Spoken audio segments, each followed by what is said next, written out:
अच्छा बेटा, वेक्टर्स हम स्टार्ट करने लगे हैं। अच्छा, वेक्टर्स सबसे पहले तो वेक्टर्स को हम समझेंगे कि वेक्टर्स हमारे पास होता क्या है। जी, anyone of you who would like to add के वेक्टर्स होता क्या है? Vectors are a mean of representing directions. Exactly, very good. मतलब मैं अगर ये एक लाइन लगाऊं और अगर मैं इस लाइन के ऊपर एरो लगा दूं कि ये लाइन यहाँ से शुरू हो रही है और यहाँ पे ख़त्म हो रही है, तो ये एक वेक्टर है। Do you agree with this thing? बिल्कुल ठीक बताया आपने। जी जी। So vector is actually mean of direction. हम एक चीज़ को डायरेक्शन दे रहे हैं तो वो क्या है? एक वेक्टर है कि यहाँ से ये चीज़ शुरू हो रही है और यहाँ पे ये चीज़ ख़त्म हो रही है। जहाँ से ये चीज़ शुरू हो रही है उस चीज़ को हम क्या कहते हैं बेटा? टेल। और जहाँ पे ये चीज़ जा रही है उसको हम कहते हैं हेड। ठीक है। तो सबसे पहले तो हम सीखते हैं कि हम एक वेक्टर को लिखते कैसे हैं। तो आपने हमेशा याद रखना है इस बात को कि vector is always written as tail to head. कि वेक्टर शुरू कहाँ से हो रहा है और ख़त्म कहाँ पे जा रहा है, वो हमारे उसके ऊपर छोटा सा आपने एक एरो लगा देना है, तो हम इसको कहते हैं दिस इज अ वेक्टर। जी बेटा, यहाँ तक बात समझ आई कि वेक्टर को हम लिखेंगे कैसे? अच्छा, मैं एक और वेक्टर आपके सामने बना रहा हूँ। मुझे आपने बताना है कि इस वेक्टर की ये वेक्टर हम लिखेंगे कैसे। ठीक है। ये वेक्टर ये P है पॉइंट और ये पॉइंट है Q। मुझे बताइएगा इस वेक्टर को मैं कैसे लिखूंगा? P, क्योंकि बेटा ये it is starting from this point, यहाँ से ये स्टार्ट हो रहा है और यहाँ की तरफ ये जा रहा है। ठीक है। तो मैं हमेशा टेल से शुरू करूँगा और मैं हेड को तरफ को लिखूंगा और एक छोटा सा ऊपर एरो लगाऊंगा विच इज़ टेलिंग मी कि ये वेक्टर P पॉइंट से शुरू हो रहा है और ये Q पॉइंट की तरफ वेक्टर जा रहा है। बात समझ आ गई? अच्छा बेटा, वेक्टर हमारे पास जो है it is actually a column vector. Column vector क्यों कहते हैं इसको, अभी बताता हूँ आपको। इसको कॉलम वेक्टर कहने की एक ख़ास वजह है और वो वजह ये है बेटा कि vector is actually X and Y. अब आप सोच रहे होंगे कि ये एक्स क्या है और वाई क्या है। बेटा, एक्स का मतलब है कि आप राइट साइड या लेफ्ट साइड पे कितना मूव कर रहे हैं। ठीक है। एक्स का मतलब है आप राइट साइड या लेफ्ट साइड पे कितना मूवमेंट कर रहे हैं, वो आपकी एक्स बताती है। ठीक है। और वाई क्या बताएगी? बताइएगा मुझे, ये वाई है, what is it going to tell you? शाबाश, वाई बताएगी कि आप अप मूव कर रहे हैं और कितना मूव कर रहे हैं, या डाउन मूव कर रहे हैं और कितना मूव कर रहे हैं। ये आपका एक्स और वाई है। तो आप इसको, अगर आपको ऐसे याद नहीं हो रहा तो आप ऐसे भी लिख सकते हैं कि एक्स जो है it is going to tell you the horizontal movement. Horizontal movement आपकी एक्स वाली बताएगी और वाई वाली जो मूवमेंट है वो वर्टिकल मूवमेंट बताएगी। अच्छा, तो अब इस केस में बेटा अगर आप राइट साइड को मूव कर रहे हैं तो it is always going to be positive. ठीक है। और अगर आप लेफ्ट साइड पे मूव कर रहे हैं तो it is always going to be negative. और इसी तरह अगर आप अपवर्ड मूव कर रहे हैं तो it is always going to be positive. और अगर आप डाउनवर्ड मूव कर रहे हैं तो it is always going to be negative. यहां तक कोई प्रॉब्लम है तो मुझे बताइएगा। अच्छा बेटा, इधर देखिएगा जी। अब यहाँ से हम थोड़ा सा इसको डिटेल में लेते हैं। मैं ये एक दो तीन वेक्टर्स यहाँ पे ड्रॉ कर रहा हूँ। ये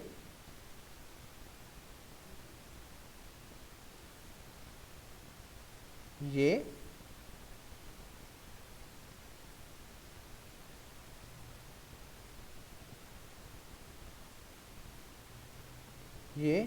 एंड वन लास्ट वन, और वो है ये। इनकी एरोज लगा लेते हैं ताकि चीज़ें जो हैं वो थोड़ी सी क्लियर हो जाएं। ये एक है arrow, this is one, this is another arrow, और थर्ड वाला रेड है, इसके लिए ये एरो है, और फोर्थ वाला जो है वो ब्लू है, इसके लिए बेटा जान ये एरो। अच्छा, अब हम इसकी वेक्टर्स लिखने लगे हैं इसके। मैं पहले वाले से शुरू करता हूँ आपके साथ। पहले वाले का नाम हम रखते हैं P और Q। अब मुझे आपने बताना है, सबसे पहले तो आपने मुझे ये बताना है कि ये वेक्टर का नाम क्या है, ये कहाँ से शुरू हो। बिल्कुल ठीक है बेटा, ये P पॉइंट से शुरू हो रहा है and it is going towards the Q point, तो हम इसको कहेंगे वेक्टर PQ। अच्छा, अब हमने इसका वेक्टर को लिखना है कि वेक्टर है क्या यहाँ पे। अच्छा, अब हमने उसके लिए क्या करना है कि ये बेटा P जो था it was our starting point, ऐसा ही है। अब आपने देखना है कि आप स्टार्टिंग पॉइंट से कितना राइट साइड पे मूव किए हैं, how much have you moved in the right side direction. और मैंने आपको लास्ट, अगर पेज पे हम जाएं तो मैंने आपको बताया था कि अगर आप राइट पे मूव कर रहे हैं तो it is always going to be positive, ऐसा ही है। और यहां पर अगर आप काउंट करें तो हम कितने बॉक्सेस राइट साइड पे गए हैं, 1 बॉक्स, 2 बॉक्स एंड 3 बॉक्स।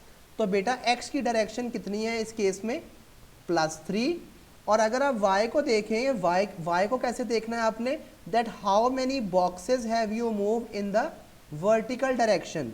आप वर्टिकल डायरेक्शन में कितने बॉक्सेस गए हैं, तो उसके लिए 1 2 3 एंड दिस इज 4। और since you are moving upwards, तो मैंने आपको ये देखें बताया था अभी कि अगर आप अपवर्ड मूव कर रहे हैं तो it is always going to be positive. तो बेटा ये +4 हो जाएगा यहाँ पे। बात समझ आई है आपको कि हम ये वेक्टर कैसे लिखते हैं। हॉरिजॉन्टल वाला जो आपने लिखा है 1 2 3, तो उस 3 को भी हम काउंट करेंगे। जी बेटा, हॉरिजॉन्टल ऊपर लिखना है, ठीक है, वो x की वैल्यू बताता है, और जो आपका y है वो आपकी वर्टिकल डायरेक्शन बताता है। ये जो ऊपर आपने लिखा है, this is going to tell your horizontal movement, ठीक है, ये आपकी हॉरिजॉन्टल मूवमेंट बताएगा। और ये जो नीचे वाली चीज लिखी है ये आपकी वर्टिकल मूवमेंट बताएगा कि आप हॉरिजॉन्टल कितना मूव किए हैं और आप वर्टिकल कितना मूव किए हैं। बात समझ आई है आपको उमर। अच्छा, ये सेकंड वेक्टर को लिखते हैं। इस वेक्टर का नाम है जी R एंड S। जी, अब आपने मुझे बताना है, पहली बात तो ये बतानी है कि इस वेक्टर का नाम क्या है। इस वेक्टर का नाम है RS। हम स्टार्ट कर रहे हैं R पॉइंट से and we are moving towards the S point, इसलिए इस वेक्टर का नाम है RS। अब आपने ऊपर लिखना होता है हॉरिजॉन्टल मूवमेंट और नीचे लिखनी होती है वर्टिकल मूवमेंट। अब मुझे बताइएगा कि आप हॉरिजॉन्टल कितना मूव किए हैं। This is how horizontal have you moved. कितने बॉक्सेस बनते हैं, 1 2 3 4 5 6 एंड 7। और आप राइट साइड पे मूव किए हैं कि लेफ्ट साइड पे मूव किए हैं, राइट साइड पे मूव किए, इसलिए +7 है बेटा, ठीक है। अच्छा, और दूसरी बात आपने बतानी है कि आप वर्टिकल डायरेक्शन में किधर मूव किए हैं, ऊपर या नीचे, डाउनवर्ड्स। तो मैंने अभी आपको बताया था कि when you are moving downwards तो आप नेगेटिव साइन लगाएंगे। और आप कितने बॉक्सेस मूव किए हैं बताइएगा जरा मुझे कि आप वर्टिकल डायरेक्शन में कितने बॉक्सेस मूव किए हैं। ये 5 बॉक्सेस। तो आपकी जो वर्टिकल डायरेक्शन का आंसर है that is going to be -5। तो आपका ये जो RS वेक्टर है उसकी वैल्यू क्या है, 7 एंड -5। बेटा यहां तक कोई क्वेश्चन है तो पूछें आप। अच्छा, ये दूसरे, let's move on to the third example. ये वाली जो रेड से मार्क की हुई है ये थर्ड एग्जाम्पल है। अच्छा, ये वाला पॉइंट है बेटा जान A और ये वाला पॉइंट है बेटा जान B। मुझे सबसे पहले तो इसका नाम बताइएगा कि ये इसका नाम क्या है। इसका नाम है बेटा जान AB वेक्टर। A से स्टार्ट हुआ है and it is moving towards the B point, so that is why it is AB। अब मुझे आपने बताना है कि हम हॉरिजॉन्टल डायरेक्शन में कितना मूव किए हैं। ज़रा काउंट करिएगा जी, हम हॉरिजॉन्टल डायरेक्शन में कितना मूव किए। This is 1, this is 2 3 4 5 6 7, very well done. तो बेटा हम हॉरिजॉन्टल डायरेक्शन में 7 मूव किए, तो हम कैसे लिखेंगे? अच्छा, ये -7 किसने कहा है? मुझे बताएंगे बेटा कि आपने -7 क्यों कहा है? शाबाश, because we are moving towards the left side. और आपको बताई थी मैंने बात कि अगर आप लेफ्ट में मूव करेंगे तो that is going to have a negative answer. ठीक है, तो यहाँ पे आप क्या लिखेंगे? -7। और दूसरी चीज़ आप क्या देखते हैं? वर्टिकल डायरेक्शन में आप कितने बॉक्सेस मूव किए हैं जी? अगर आप उसको काउंट करें तो it is 1 2 3 4 5 and 6. Will it be positive or will it be negative? Negative. It is going to be negative because you are moving in the downward direction. और आपको ये बात भी बताई थी कि अगर आप नीचे को मूव करेंगे it is always going to be negative. Clear होगी बात? अच्छा जी, लेट्स मूव ऑन जी बेटा। सर जो हम एक की तरफ से पहले वर्टिकल भी तो नीचे आ सकते हैं, फिर हॉरिजॉन्टल जा सकते हैं। नहीं, लेकिन बेटा हम हमेशा x वाले को पहले काउंट करते हैं और y वाले को बाद में लिखते हैं। ठीक है, that's just a traditional way of writing. ठीक है, हम हमेशा x वाले को पहले लिखते हैं और y वाले को बाद में लिखते हैं। ठीक है, अच्छा अगले वाले में चलते हैं। ये हमारे पास नेक्स्ट और लास्ट वेक्टर है। इसमें बेटा जान ये वाली साइड जो है this is q and this is r। मुझे सबसे पहले तो बेटा इसका नाम बताइएगा, what is going to be the name of this vector? QR। इसका नाम होगा बेटा जान QR। Q से क्योंकि ये स्टार्ट हो रहा है and it is moving towards the R side, so that is why it is QR। अच्छा, अब हम इसे कैसे लिखते हैं बेटा बताइएगा? पहले हम कौन सी डायरेक्शन को काउंट करते हैं? x वाली डायरेक्शन को। और x डायरेक्शन में कितने बॉक्सेस मूव किया है ये? 1 2 3 4 5 एंड 6। शाबाश, हम यहाँ पे -6 लिखेंगे because we are moving in the negative direction, we are moving in the left side, moving on to the left side. अच्छा, अब मुझे बताइएगा कि वर्टिकल डायरेक्शन में हम कितना मूव किए हैं? 1 2 3 4 5 6 +6। जी बेटा, यहाँ तक आपको सारी समझ आ गई कि वेक्टर की अगर हमने वेक्टर लिखना है कि वेक्टर का क्या साइज है, तो आप बड़े इजीली लिख सकते हैं एंड यू कैन आइडेंटिफाई कि वेक्टर का क्या साइज है। ऐसा ही है? Yes sir. ओके जी, let's move on to the next thing and that is कि वेक्टर का अगर हमने मैग्नीट्यूड निकालनी है, क्वेश्चन में आपसे मांगेगा कि you need to find out the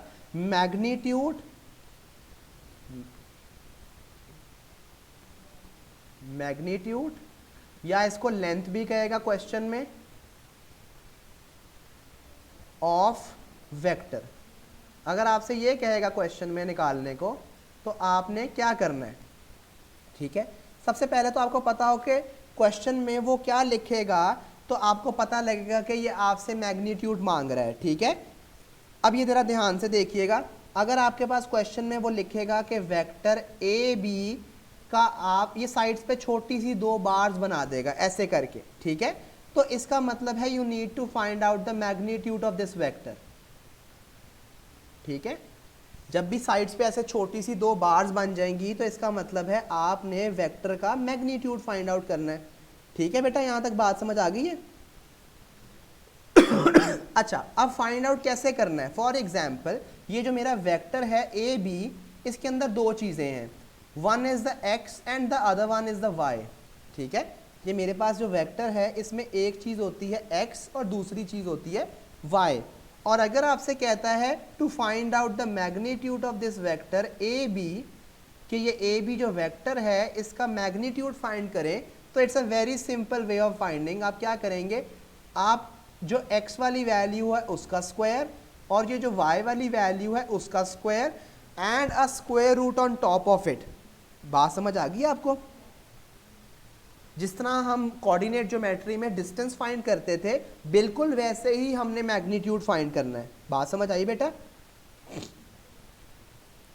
अच्छा बेटा, एक एग्जांपल करते हैं so that things are more clearer. Example number 1।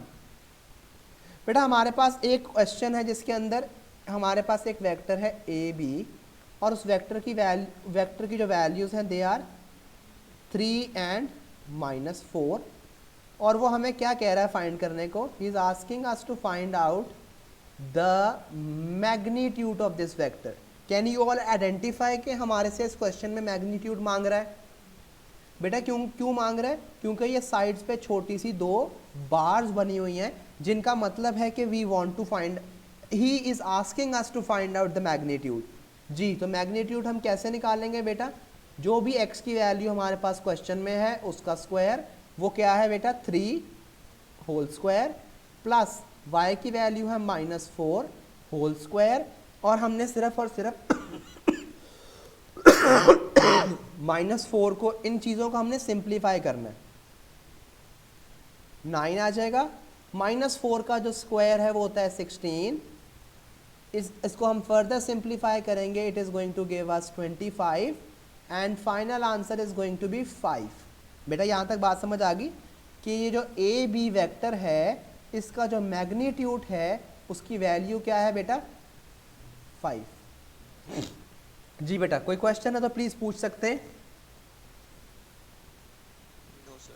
अच्छा, एक और एग्जाम्पल करते हैं मैग्नीट्यूड से रिलेटेड। Example number 2। बेटा ये हमारे पास एक वेक्टर है जिसमें एक वैल्यू जो है हमारे पास मिसिंग है। वो कह रहा है ए बी एक वेक्टर है और उस वेक्टर के अंदर एक वैल्यू मिसिंग है विच इज़ क्यू, और लेकिन हमें उसने एक चीज़ दी हुई है और वो चीज़ क्या है, given that the magnitude of this vector A B is 10।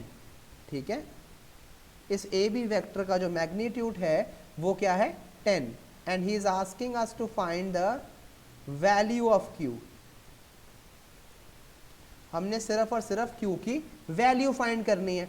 अच्छा, जो चीज़ आपको गिवन है आपने इसको यूटिलाइज करना है, और आपको पता है कि अगर आपने मैग्नीट्यूड फाइंड करना होता तो बेटा क्या तरीका कार था, आपको बहुत अच्छे से अब पता होना चाहिए कि आपने एक्स वाली वैल्यू का स्क्वायर विच इज़ 6 का स्क्वायर प्लस y वाली वैल्यू का स्क्वायर विच इज़ 9 का स्क्वायर, इसको फर्दर सिंप्लीफाई करना है which is going to be 36 plus 81। और हमारे पास क्वेश्चन में एक चीज़ जो है it is going to be yes thanks for correcting, it's not 81, it's Q. मैंने असल में यहाँ 9 लिख दिया, इट इज़ क्यू स्क्वायर।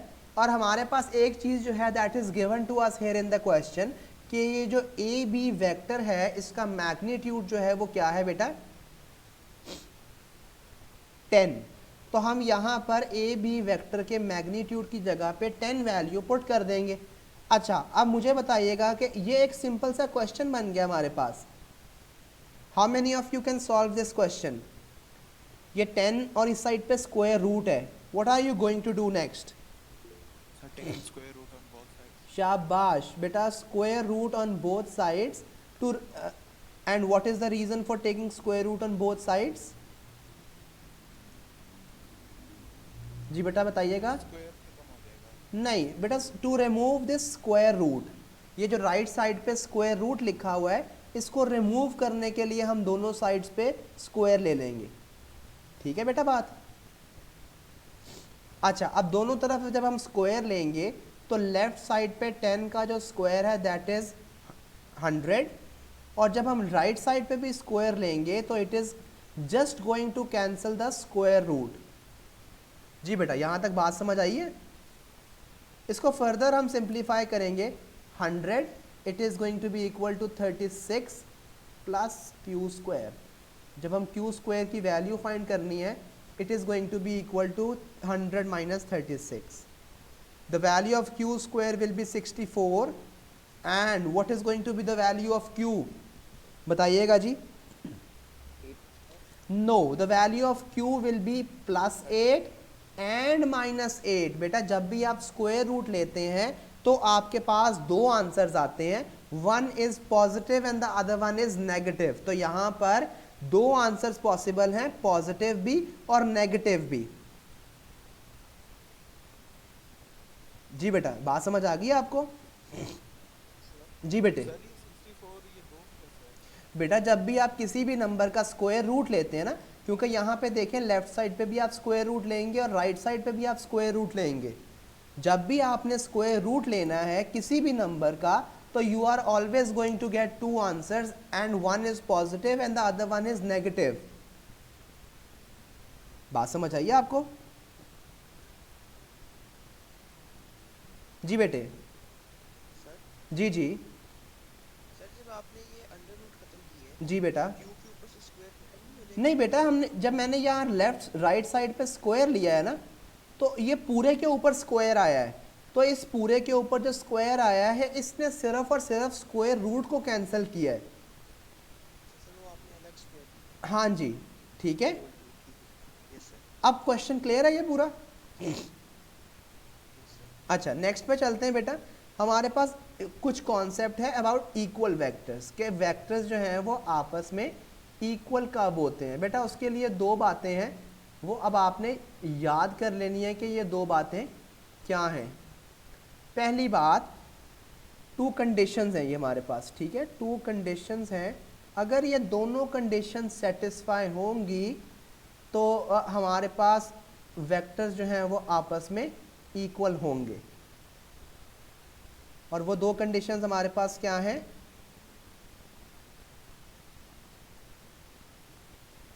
पहली बात, हमारे पास पहली कंडीशन है कि वो दोनों वेक्टर्स आपस में इक्वल लेंथ के होने चाहिए, that their length should be equal, ठीक है। सेकेंड चीज, that they are parallel to each other.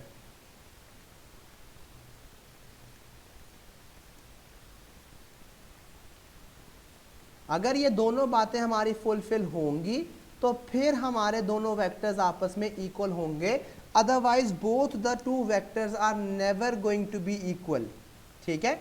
Example करते हैं एक छोटी सी, ताकि हमारा जो इसके बारे में कॉन्सेप्ट है वो डेवलप हो जाए कि क्या है ये। देखिएगा बेटा, ये हमारे पास एक रेक्टेंगल है। अब आपके पास माइंड में रेक्टेंगल की कुछ प्रॉपर्टीज़ हैं, वो आपके माइंड में होनी चाहिए। ये मैंने एक रेक्टेंगल बनाया है बेटा, rectangle is P Q R and S, ठीक है बेटा। ये एक है क्या, दिस इज अ रेक्टेंगल। अब आपको पता है रेक्टेंगल की क्या प्रॉपर्टी है कि रेक्टेंगल की जो ऑपोजिट साइड्स हैं they are not just equal but they are also parallel to each other, ठीक है। अगर आप में से किसी को रेक्टेंगल की नई प्रॉपर्टीज़ याद, तो बेटा पहली बात तो आपको लाजमी अब तक याद होनी चाहिए, और वो प्रॉपर्टी हैं क्या, opposite sides are not just parallel but equal in size. Opposite sides parallel भी होती हैं एज वेल एज इक्वल।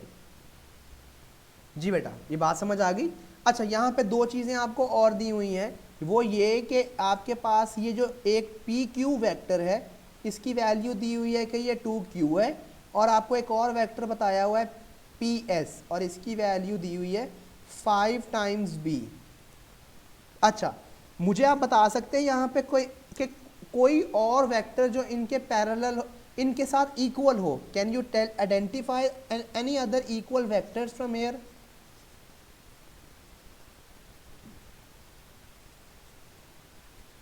जी बेटा, यहाँ से आपने मुझे आइडेंटिफाई करके बताना है कि इस क्वेश्चन में कोई और दो vectors which are equal. Sir Q R शाबाश बेटा, हमारे पास जो पी एस है, इस पी एस जो वेक्टर है इसके इक्वल एक वेक्टर होगा which is going to be Q R. ये वाला वेक्टर जो है it is going to be equal, क्योंकि रेक्टेंगल की प्रॉपर्टी है कि ऑपोजिट साइड्स ना सिर्फ पैरेलल हैं but they are equal as well. ये दोनों कंडीशंस जो मैंने ऊपर लिखी हैं रेक्टेंगल के केस में फुलफिल होती हैं, ठीक है। पहली तो ये वाली, पहला वेक्टर तो ये है, any other vector which are equal.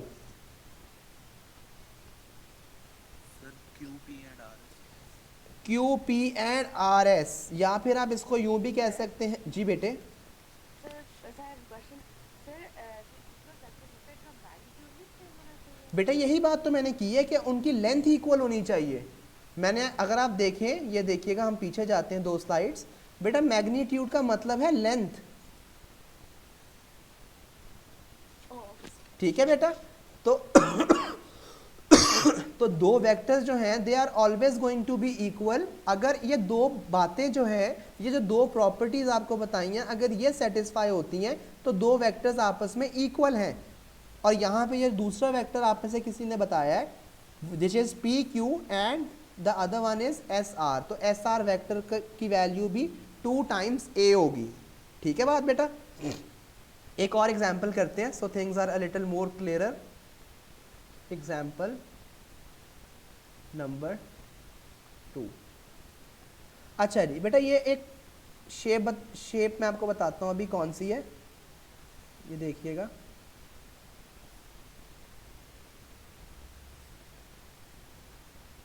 अच्छा जी बेटा, ये एक पैरेललोग्राम है, ठीक है। अब जब पैरेललोग्राम की बात आएगी तो आप के माइंड में पैरेललोग्राम की प्रॉपर्टीज जो है वो माइंड में आ जानी चाहिए। मुझे बताइएगा जी पैरेललोग्राम की क्या प्रॉपर्टीज हैं।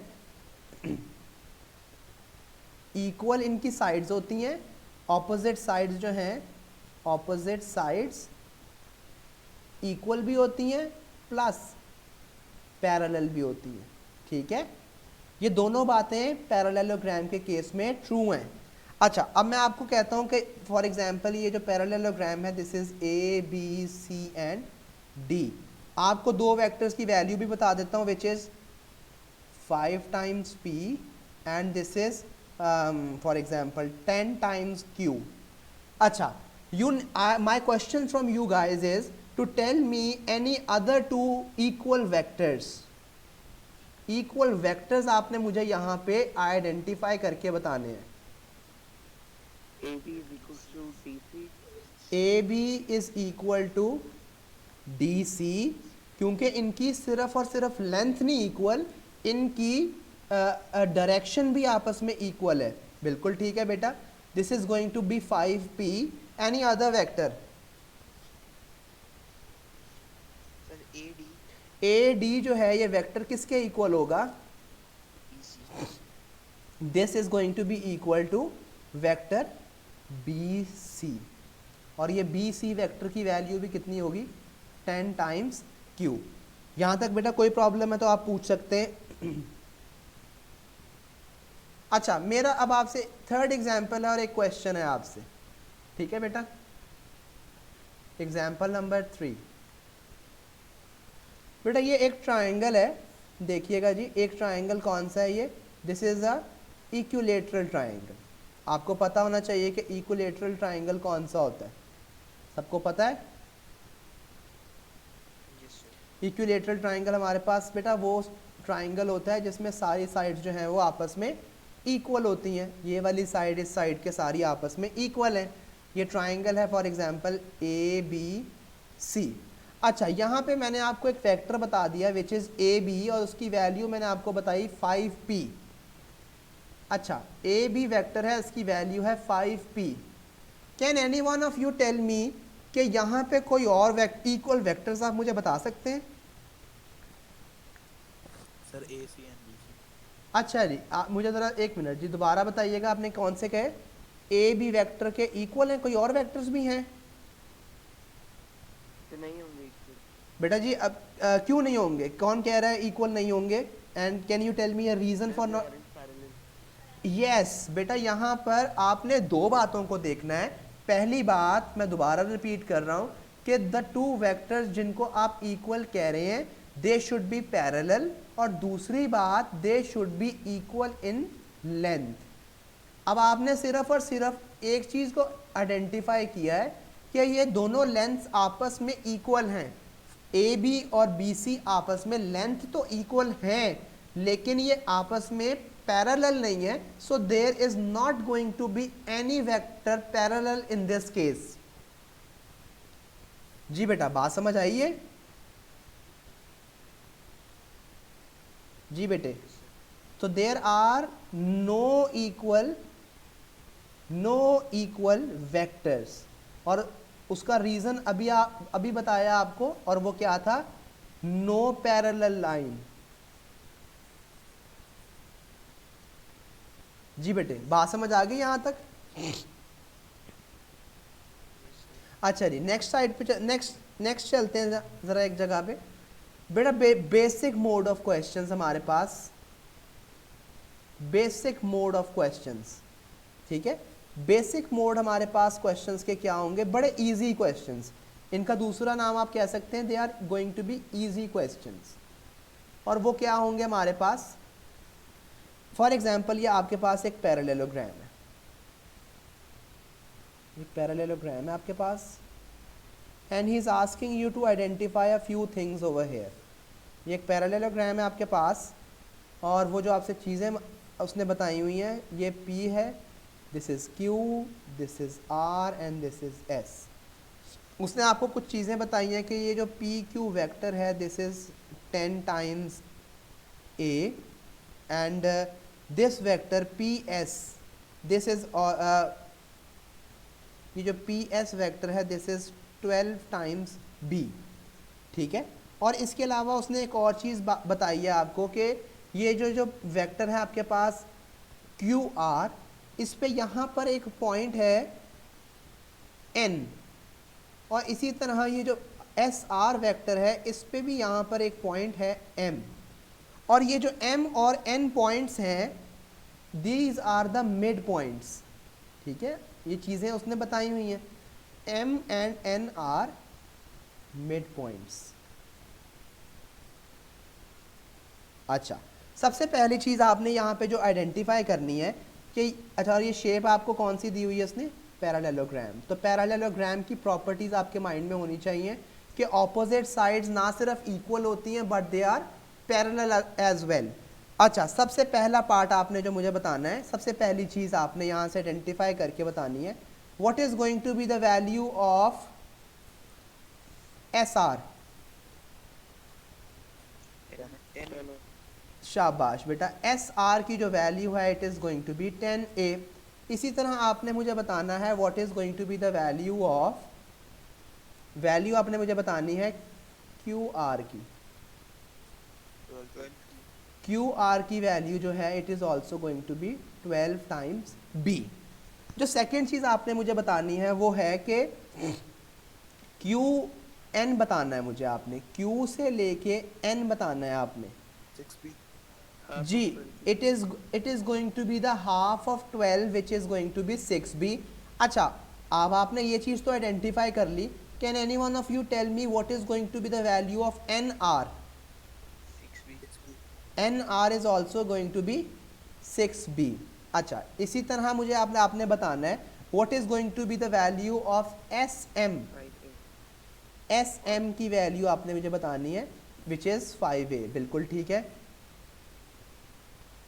इसी तरह मुझे बतानी है इसकी वैल्यू बेटा, MR की,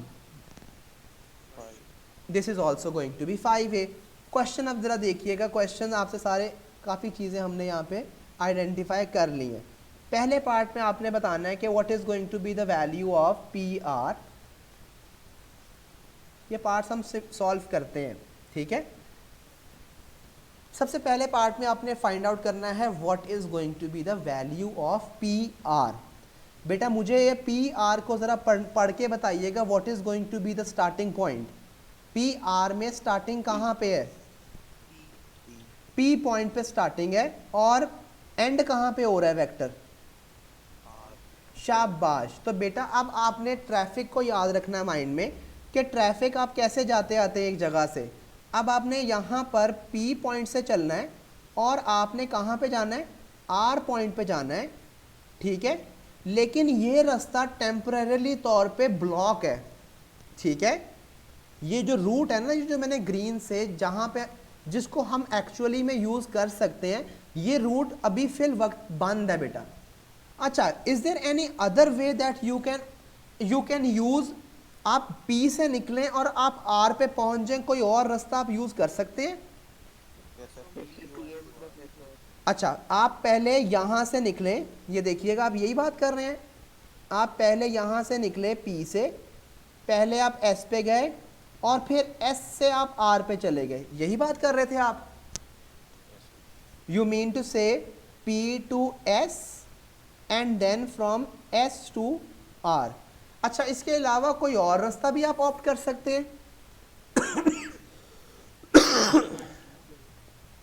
सॉरी बेटा, P to Q and Q to R।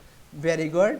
P to Q, ये रास्ता भी ऑप्ट किया जा सकता है, P to Q and Q to R।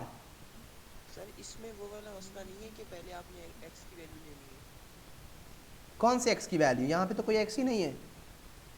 Sir वो जो पीछे आपने वेक्टर में बताया था, पहले x की और फिर हम पहले हॉरिजॉन्टल चलते थे। नहीं, अब यहाँ पर उमर, यहाँ पर बेटा जान हमारे पास बॉक्सेस नहीं बने हुए। अगर आप गौर से देखें तो हमारे पास बॉक्सेस नहीं बने हुए, हम काउंटिंग नहीं कर सकते। यहाँ पे बात फॉलो कर रहे हैं आप? अब हम काउंटिंग नहीं कर सकते, अब हम एक रूट डिफाइन करेंगे कि पहले मैं यहाँ से यहाँ जाऊँ और फिर यहाँ से यहाँ जाऊँ तो I will be able to reach my destination. ठीक है, तो ये जो पी आर की वैल्यू है मैं ये दो तरीकों से फाइंड कर सकता हूँ। One is first of all going from P to S and then from S to R, तो एक ये तरीका कार है। और दूसरा तरीका क्या है बेटा, पी से पहले क्यू जाऊं और फिर वहां से आगे जाऊं क्यू से आर। बात फॉलो कर लिया आपने? अच्छा, अब मुझे वैल्यूज बताइएगा जी ज़रा। अगर मैं ये वाला पहले वाला रूट ऑप्ट करता हूँ, फर्स्ट रूट को, तो पहले मुझे बताइएगा पी एस की वेक्टर की क्या वैल्यू है? 12b। अच्छा, प्लस मैं दूसरा आगे भी जाना है मैंने अभी, एस टू आर, और उसकी वैल्यू क्या है बेटा? 10a। तो बेटा अगर मैंने P से R डायरेक्टली जाना होगा तो the vector is going to be 12b plus 10a। बात समझ आई है आपको? यहां तक कोई प्रॉब्लम है तो बेटा पूछें। No sir. अच्छा बेटा, बी पार्ट अब आपकी हेल्प से करूंगा। आपने बताना है QS, Q से S। अब सबसे पहले आइडेंटिफाई करें कि what is going to be the starting point. आप स्टार्ट कहां से करेंगे? Q। आप Q से स्टार्ट करेंगे। ये देखिए, ये जो मैं ब्लू से लाइन ड्रॉ कर रहा हूं, क्या यही वाली होगी? ये Q से स्टार्ट करूंगा, मैंने S पे जाना है। अच्छा, अब डायरेक्शन भी ये डायरेक्शन है हमारे पास Q से S की। अच्छा, टेम्परेरी तौर पे ये रोड है ब्लॉक, ठीक है, तो कौन सा रूट आप ऑप्ट कर सकते हैं बताइएगा?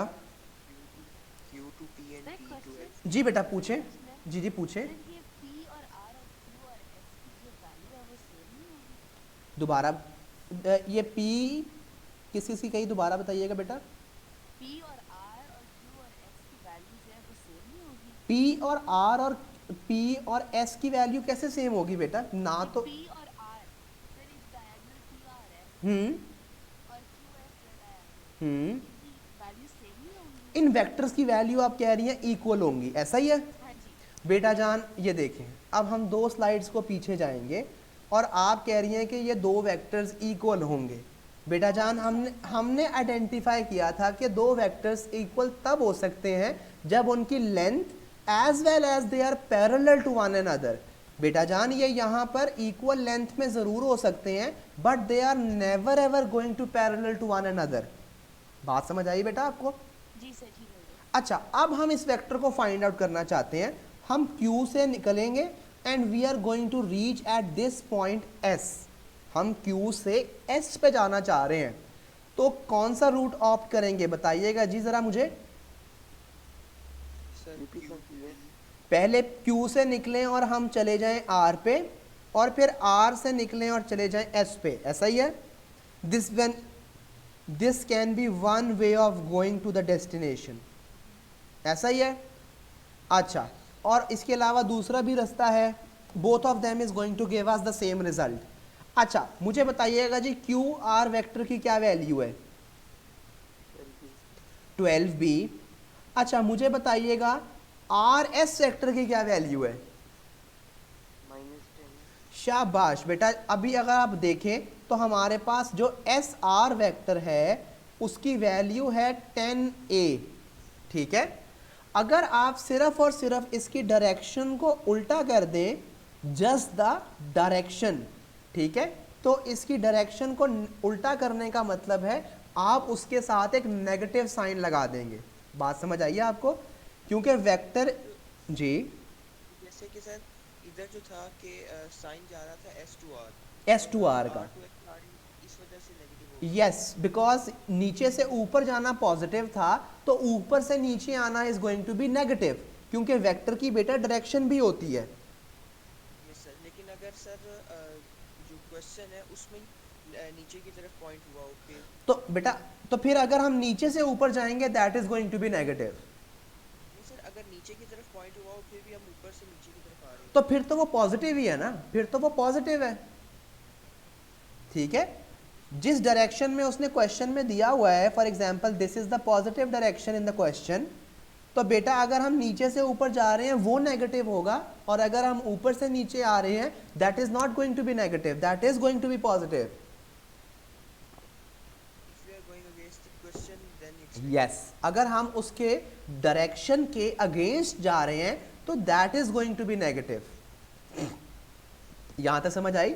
अच्छा, यहां पे देखिएगा जी, आर एस की वैल्यू अभी आप में से किसी ने बताई -a, इसको अगर हम सिंप्लीफाई करके लिखें that is going to be 12b minus 10a। तो बेटा ये जो q से s वेक्टर है इसकी वैल्यू क्या है? 12 time b minus 10 times a। ठीक होगी बात? अच्छा जी, नेक्स्ट क्वेश्चन पे चलते हैं, इसका सी पार्ट करते हैं। इसका सी पार्ट हमें कह रहा है हमने P से N निकालना है, P से N। वापस चलते हैं जी, P से N। बेटा P से N कहाँ है जी? P ये है और N बेटा जान ये है, तो ये वाला वेक्टर है, ये येलो से मैंने बनाया है, ठीक है। इसकी डायरेक्शन क्या है? ये जी बेटा, ये रास्ता टेम्पररी तौर पे ब्लॉक्ड है। What is the other way that you can use to move from P to N? Very good, P to Q और फिर Q to N। बिल्कुल ठीक बेटा। बेटा P से पहले आप जाएंगे Q पे और फिर Q से आप जाएंगे N पे, और ये इनकी वैल्यूज लिखते हैं बेटा। P से Q है 10a और Q से N जो है वो 6b, तो 10a प्लस 6b, ठीक है बेटा। सी डी पार्ट करते हैं। डी पार्ट इज P से M जाना है हमने, P टू M। देखिएगा जी, P से M ड्रॉ कर रहा हूं आपके साथ, this is P and this is M। ये वाला इसका एरो हेड क्या है? This is the arrow. बताइएगा जी, कोई और रास्ता यूज कर सकते हैं? P to S है। बिल्कुल ठीक है जी, P से पहले हम S जाएंगे और फिर S से हम M जाएंगे, और P से S की जो वैल्यू है दैट इज 12b। देखिएगा जी 12b, और S से M की वैल्यू है 5a, तो 12b प्लस 5a। ई पार्ट है हमारे पास, NS निकालना है हमने, N से S। NS क्या है हमारे पास? ये हमारे पास N है, ठीक है, और ये हमारे पास S है। जी बताइएगा जी कैसे निकालेंगे, कौन सा और रूट है जो ऑप्ट कर सकते हैं हम? N to R। पहले N to R and then R to S, ठीक है। तो that is N to R and then R to S। N to R की हमारे पास वैल्यू जो है वो है, और R टू S हमारे पास कितना है? -10, ठीक है। 6b minus 10a। F part है, और लास्ट पार्ट हमने निकालना है MN। M वेक्टर से N वेक्टर की तरफ जाना है। जी बताइएगा जी, M से N, this is M and this is N। जी बताएं, इसके अलावा कौन सा रूट ऑप्ट हो सकता है? MR plus RN। शाबाश जी, MR plus RN, MR plus RN। MR की वैल्यू हमारे पास गिवन है, दैट इज 5a और आर एन की वैल्यू बताइएगा। बिल्कुल ठीक है जी, 5a minus 6b is going to be the answer of this vector. जी बेटा, यहाँ तक कोई प्रॉब्लम है तो प्लीज़ पूछ सकते हैं आप। अच्छा, अब थोड़े से एडवांस टाइप के क्वेश्चन की तरफ चलते हैं। देखिएगा जी, एडवांस क्वेश्चंस हमारे पास वेक्टर्स में एडवांस टाइप का क्वेश्चन कैसे आ सकता है।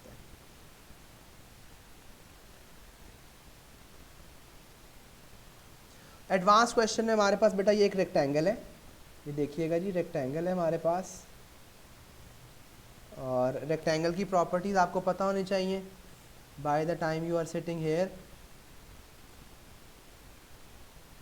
और वेक्टर्स भी हमें पता है कि ये जो है this is p, this is q, this is r and this is s। हमारे पास ये वेक्टर दिया हुआ है विच इज़ 10 टाइम्स b, और ये भी वेक्टर दिया हुआ है p से s, दिस इज़ 12b। ठीक है, और हमें ये पॉइंट बताया हुआ है यहाँ पे, ये वाला। ठीक है, और इस पॉइंट का हमें बताया हुआ है कि दिस पॉइंट इज़ m। और हमारे पास ये एक और बताई हुई ये बात कि दिस इज़ PQRS, और PQRS इज़ अ रेक्टेंगल। ये चीज़ हमें बताई हुई है। अच्छा, उसके बाद हमारे पास वो क्या चीज़ कह रहा है, एक बड़ी इंपॉर्टेंट बात, और वो क्या है बेटा कि QM जो है वो इक्वल है 1/5 टाइम्स MR के। जी बेटा, बात समझ आई? उसने क्या मेंशन किया हुआ यहाँ पे क्वेश्चन में कि ये जो QM है इट इज़ 1/5 टाइम्स MR। मुझे आप में से कोई बता सकता है what is going to be the length, what is going to be this vector QR, what is this vector?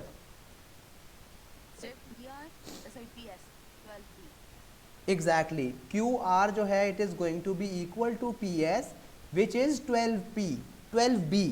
ठीक है, अच्छा अब मुझे बताइएगा यहाँ पे कि यहाँ पे टोटल जो है, एक और बात बताई, चीज़ हमें पता है कि ये टोटल जो है क्या चीज़ है, QM is equal to 1/5 times MR। और हमारे पास एक और चीज़ पता है हमें कि ये टोटल कुछ पोर्शंस में डिवाइड हुआ है, और वो पोर्शंस कितने हैं बताइएगा, यहाँ पे कितने पोर्शंस हैं? अच्छा, इसको सॉल्व करने के लिए बड़ा एक आसान तरीका है। आपने तरीका क्या है, आपके पास जितनी भी लेंथ्स का जिक्र है ना, you are going to bring both of them to one side. कौन कौन सी लेंथ का यहाँ पे इंडिकेशन है? One length is QM and the other is MR। आप इन दोनों को एक साइड पे ले आए, ये MR यहाँ पे मल्टीप्लाई हो रही है, दूसरी साइड पे ले जाएं, वहाँ जाके क्या हो जाएगी बेटा, डिवाइड। तो ये बन जाएगा QM/MR इज इक्वल टू 1:5। ऐसा ही है? Do you agree till here? बेटा this means that if this is one part, तो ये जो MR है this is 5 parts. Do you agree with this thing? कि ये कहना चाह रहा है असल में यहाँ पे कि ये वाला पोर्शन अगर वन पार्ट है तो ये वाला जो पोर्शन है this is going to be how many parts? 5 parts. ठीक होगी बात? अच्छा, यहाँ पर आपने अगर कोई इस तरह का क्वेश्चन आता है तो अब आपने क्या करना है, अब आपने एक रेशो मेथड है, आपने उसको अप्लाई कर लेना है। ठीक है, रेशो मेथड बड़ा इजी सा मेथड है, ये आपने बस एक दफ़ा करेंगे इंशाल्लाह आपको आ जाएगा। और रेशो मेथड में आपने क्या करना है, इधर देखिएगा जी, आप फाइंड क्या करना चाह रहे हैं, QM को। ठीक है, आप ये वैल्यू फाइंड करना चाह रहे हैं कि जो वेक्टर QM है इसकी क्या वैल्यू है।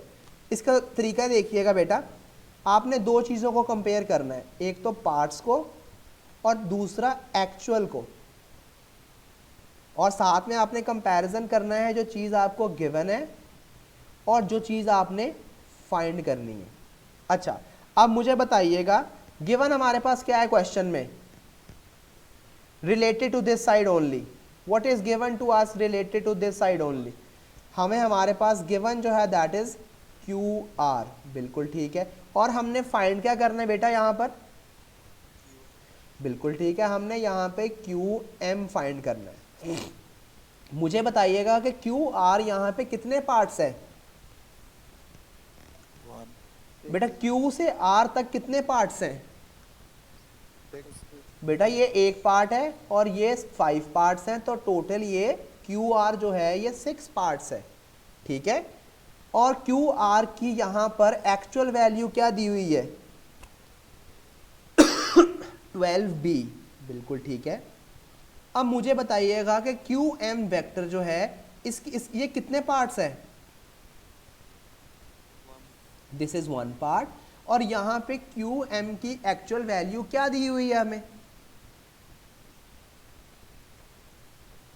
हमने फाइंड करनी है, and that is we are going to write x over hair.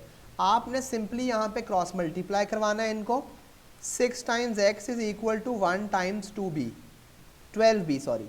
तो हमारे पास x की वैल्यू आ जाएगी which is going to be 12b divided by 6 and the value of x is going to be 2b। इसका मतलब क्या है कि ये जो वेक्टर qm है इसकी वैल्यू कितनी है 2b। अच्छा, अब मैं अगर आपसे पूछूं what is going to be the value of vector mr, तो can anyone of you answer that, 10b that is going, इस तरह भी कर सकते हैं। अदरवाइज 12 टोटल वेक्टर की वैल्यू थी, उसमें से ये वाला पोर्शन 2b का है, तो इसमें इसको माइनस कर दें अगर हम, तो that is going to give us 10b। बात समझ आ गई आपको बेटा? जहां तक कोई प्रॉब्लम है तो बताएं। हाँ सर अच्छा, अब एक क्वेश्चन है, एग्जाम्पल करते हैं इसकी ताकि हमारे साथ चीज़ें और क्लियर हो जाएं।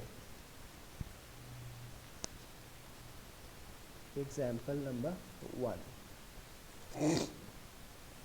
अच्छा बेटा, ये हमारे पास एक ट्राइंगल है, दिस इज दिस ट्राइंगल, ठीक है। और ट्राइंगल जो है this is A B and c, this is a, this is b and this is c. हमारे पास इस ये वेक्टर है हमारे पास, this is given to us which is 5b, this vector is also given to us which is 3a, और हमारे पास एक और वेक्टर दिया हुआ है विच इज, ये हम यहाँ पे एक पॉइंट दिया हुआ है, इनफैक्ट ये पॉइंट है बेटा जान f, ठीक है। ये वेक्टर, ये पॉइंट है और इसका नाम है f। और यहाँ पे हमें एक और बात बताई हुई है कि गिवन दैट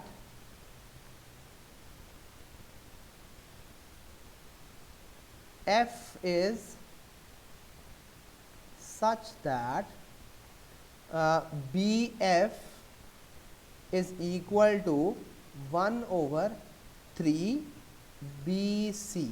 अच्छा जी, सबसे पहले तो मुझे आपने बताना है कि how can I find out the value of B C vector.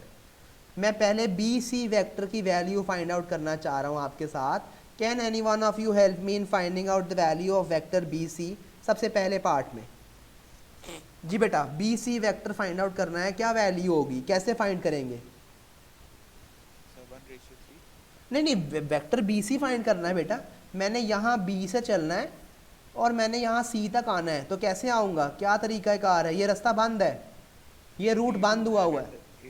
बिल्कुल ठीक है, पहले मैं बी से ए पे जाऊँगा और फिर वहाँ से ए से सी पे जाऊँगा, तो ये क्या वेक्टर बनेगा, -5b + 3a। M I right? और आप इसको यूं भी लिख सकते हैं 3a - 5b, ठीक है, उसको रीअरेंज करके लिखा है मैंने सिर्फ, ठीक है। सेकंड पार्ट में आपने मुझे फाइंड आउट हेल्प करनी है इन finding out the value of bf। अच्छा, अब bf के लिए ये वाली जो लाइन है दैट इज वेरी इंपॉर्टेंट, ठीक है, ये लाइन बहुत इंपॉर्टेंट है हमारे लिए।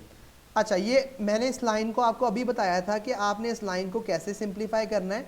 ये जितने भी आपके पास साइड्स हैं इनको एक साइड पे कलेक्ट कर लें, यहाँ पे bf और उधर से bc को bf के नीचे ले आए, तो bf ओवर bc हो जाएगा, it is going to be 1/3, which means 1 part of bf and 3 parts of BC.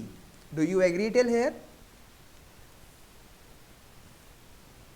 Yes, sir. बेटा वो कह रहा है कि ये जो BF है दिस इज वन पार्ट, ठीक है, और ये जो नीचे वाला है F ये हमारा टोटल BC है, ये टोटल 3 पार्ट्स है। मुझे बताइएगा कि ये जो नीचे वाला पोर्शन है this is going to be how many parts now? ये वाला F से C वाला, थ्री बेटा F से C वाला 4 2 जी 4 वाला कौन है बेटा? जी बताइएगा 4 क्यों? वो बी से सी वो ऐड करके वन। नहीं बेटा B से C देखें अगर आप तो B से C टोटल है पूरा। बेटा अगर टोटल 3 है तो बेटा और ऊपर से यहाँ तक एक पोर्शन है तो यहाँ से यहाँ तक कितना होगा ग्रीन वाला? सर 2 अब समझ आई बात की? तो this is going to be 2 parts. अच्छा अब हम 3 होल है। 3 होल हैं, ये देखें ना उमर, यहाँ से देखें आप कि वो कह रहा है कि जो BF है अगर ये 1 पार्ट है तो BC जो है वो टोटल 3 पार्ट्स होंगे। बात समझ आई अब आपको? अच्छा अब हम वही रेशो मेथड को अप्लाई करेंगे और रेशो मेथड हमें क्या कहता है कि आपने किसको क्या करना है, आपने बताइएगा मुझे। आपने गिवन और जिसको फाइंड करना है उनको कंपेयर करना है, ठीक है, और दूसरी चीज़ आपने क्या कंपेयर करनी है कि आपको पार्ट्स कितने हैं और एक्चुअल कितना है, ठीक है। अब हमारे पास गिवन क्या है यहाँ पे, इस पार्ट में हमारे पास क्या चीज़ गिवन है?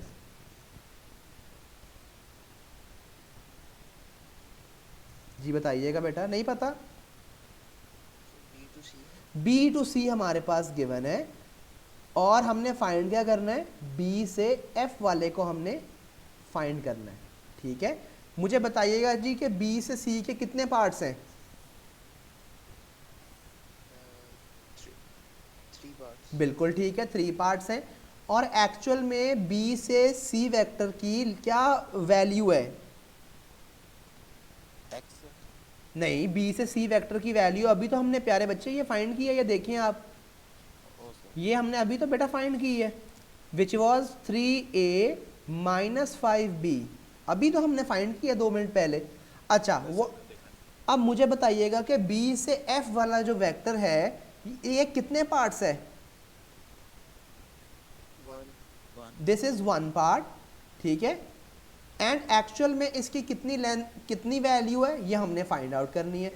आप इनको क्रॉस मल्टीप्लाई करवाएं तो क्या बनेगा, ये ध्यान से देखिएगा, 3 times x is equal to 1 time 3A minus 5B। इसे फर्दर सिंप्लीफाई करें तो हमारे पास x की वैल्यू यहाँ से आएगी which will be 3A minus 5B divided by 3। जी बेटा बात समझ आई? Sir I have a question. जी जी सर ये जो इक्वेशन लिखी थी ऊपर BF इक्वल्स टू 1/3 BC, इसके लिए हम अगर डायरेक्टली BC की वैल्यू डाल देते जो 3A माइनस 5B थी तो डायरेक्टली नहीं आ सकता? लेकिन ये कुछ क्वेश्चंस में यहाँ पे बिल्कुल हो सकता है, लेकिन कुछ क्वेश्चंस में ये पॉसिबिलिटी नहीं होगी। जो हम फर्दर क्वेश्चंस करेंगे तो आप वहाँ पे देखेंगे कि ये चीज़ें पॉसिबल नहीं होंगी, तो उसके लिए आपको ये मेथड बताया है, ठीक है। अदरवाइज डेफिनेटली यहाँ पे इस क्वेश्चन के लिए ये बिल्कुल पॉसिबल है, ठीक है। तो बेटा ये जो BF वेक्टर है इसकी क्या वैल्यू है? 3A minus 5B whole divided by 3। बात समझ आ गई आपको? अच्छा, my last question from you over here is कि you need to tell me the value of this vector AF। ये AF वेक्टर की वैल्यू बताएं, ये थर्ड पार्ट है बेटा। क्या होगा AF वेक्टर की वैल्यू, कैसे निकालेंगे आप A से F? Sir A to B है। बिल्कुल ठीक है जी, पहले आप A से B जाएंगे और फिर B से F जाएंगे। अब मुझे बताइएगा कि पहले A से B वेक्टर की वैल्यू हमें पता है? बिल्कुल पता है, दैट इज 5 टाइम्स B। और दूसरी वैल्यू प्लस BF की वैल्यू हमें पता है, बिल्कुल पता है, वो कितनी बेटा? 3A minus 5B divided by 3। अच्छा बेटा ये सिंपल फ्रैक्शंस आ गई हमारे पास। फ्रैक्शंस को कभी भी ऐसे नहीं छोड़ना, आपने इनके डिनोमिनेटर को सेम करना है। यहाँ पे डिनोमिनेटर में 1 है, इसको मल्टीप्लाई बाय क्या करेंगे 3 करेंगे, तो ऊपर भी 3 से मल्टीप्लाई, ये आपके पास बनेगा 15b plus 3a minus 5b divided by total 3। अब ये देखें आपकी लाइक टर्म्स हैं, इनको सिंप्लीफाई करें तो बेटा आपके पास ए एफ वेक्टर का एक आंसर आएगा विच will B 10b plus 3b divided by 3। बात समझ आई बेटा?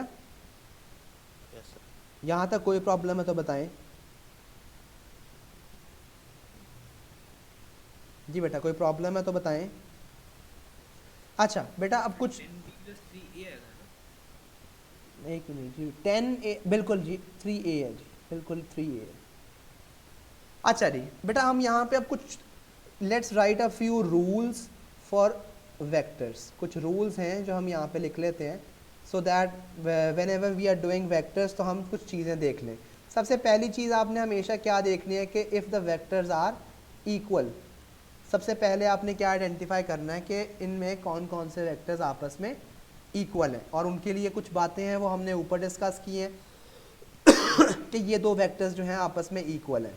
फिर हमने एक चीज़ देखी है रेशो मेथड।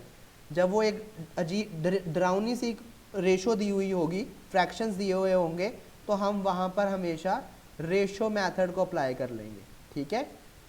थर्ड चीज़ क्या है कि we are always going to label the vector, label each vector to find that you have found।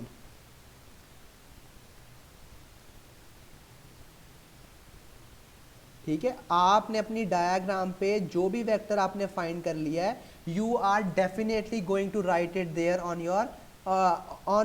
Your diagram, जो भी आपके पास डायग्राम है। बेटा ये बहुत इंपॉर्टेंट पॉइंट है, ये आपने लाजमी बिल्कुल मिस नहीं करना ये वाला पॉइंट। ठीक है। फोर्थ पॉइंट है हमारे पास और लास्ट पॉइंट है कि if there are fractions in your vectors तो आप हमेशा उनका एलसीएम लेंगे।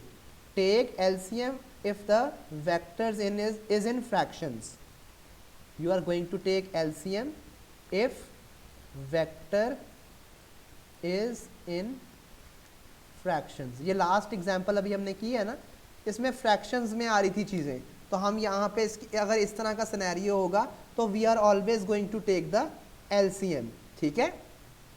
अच्छा यहाँ तक कोई प्रॉब्लम है तो बेटा बताइएगा। No sir. अच्छा जी लेट मी जस्ट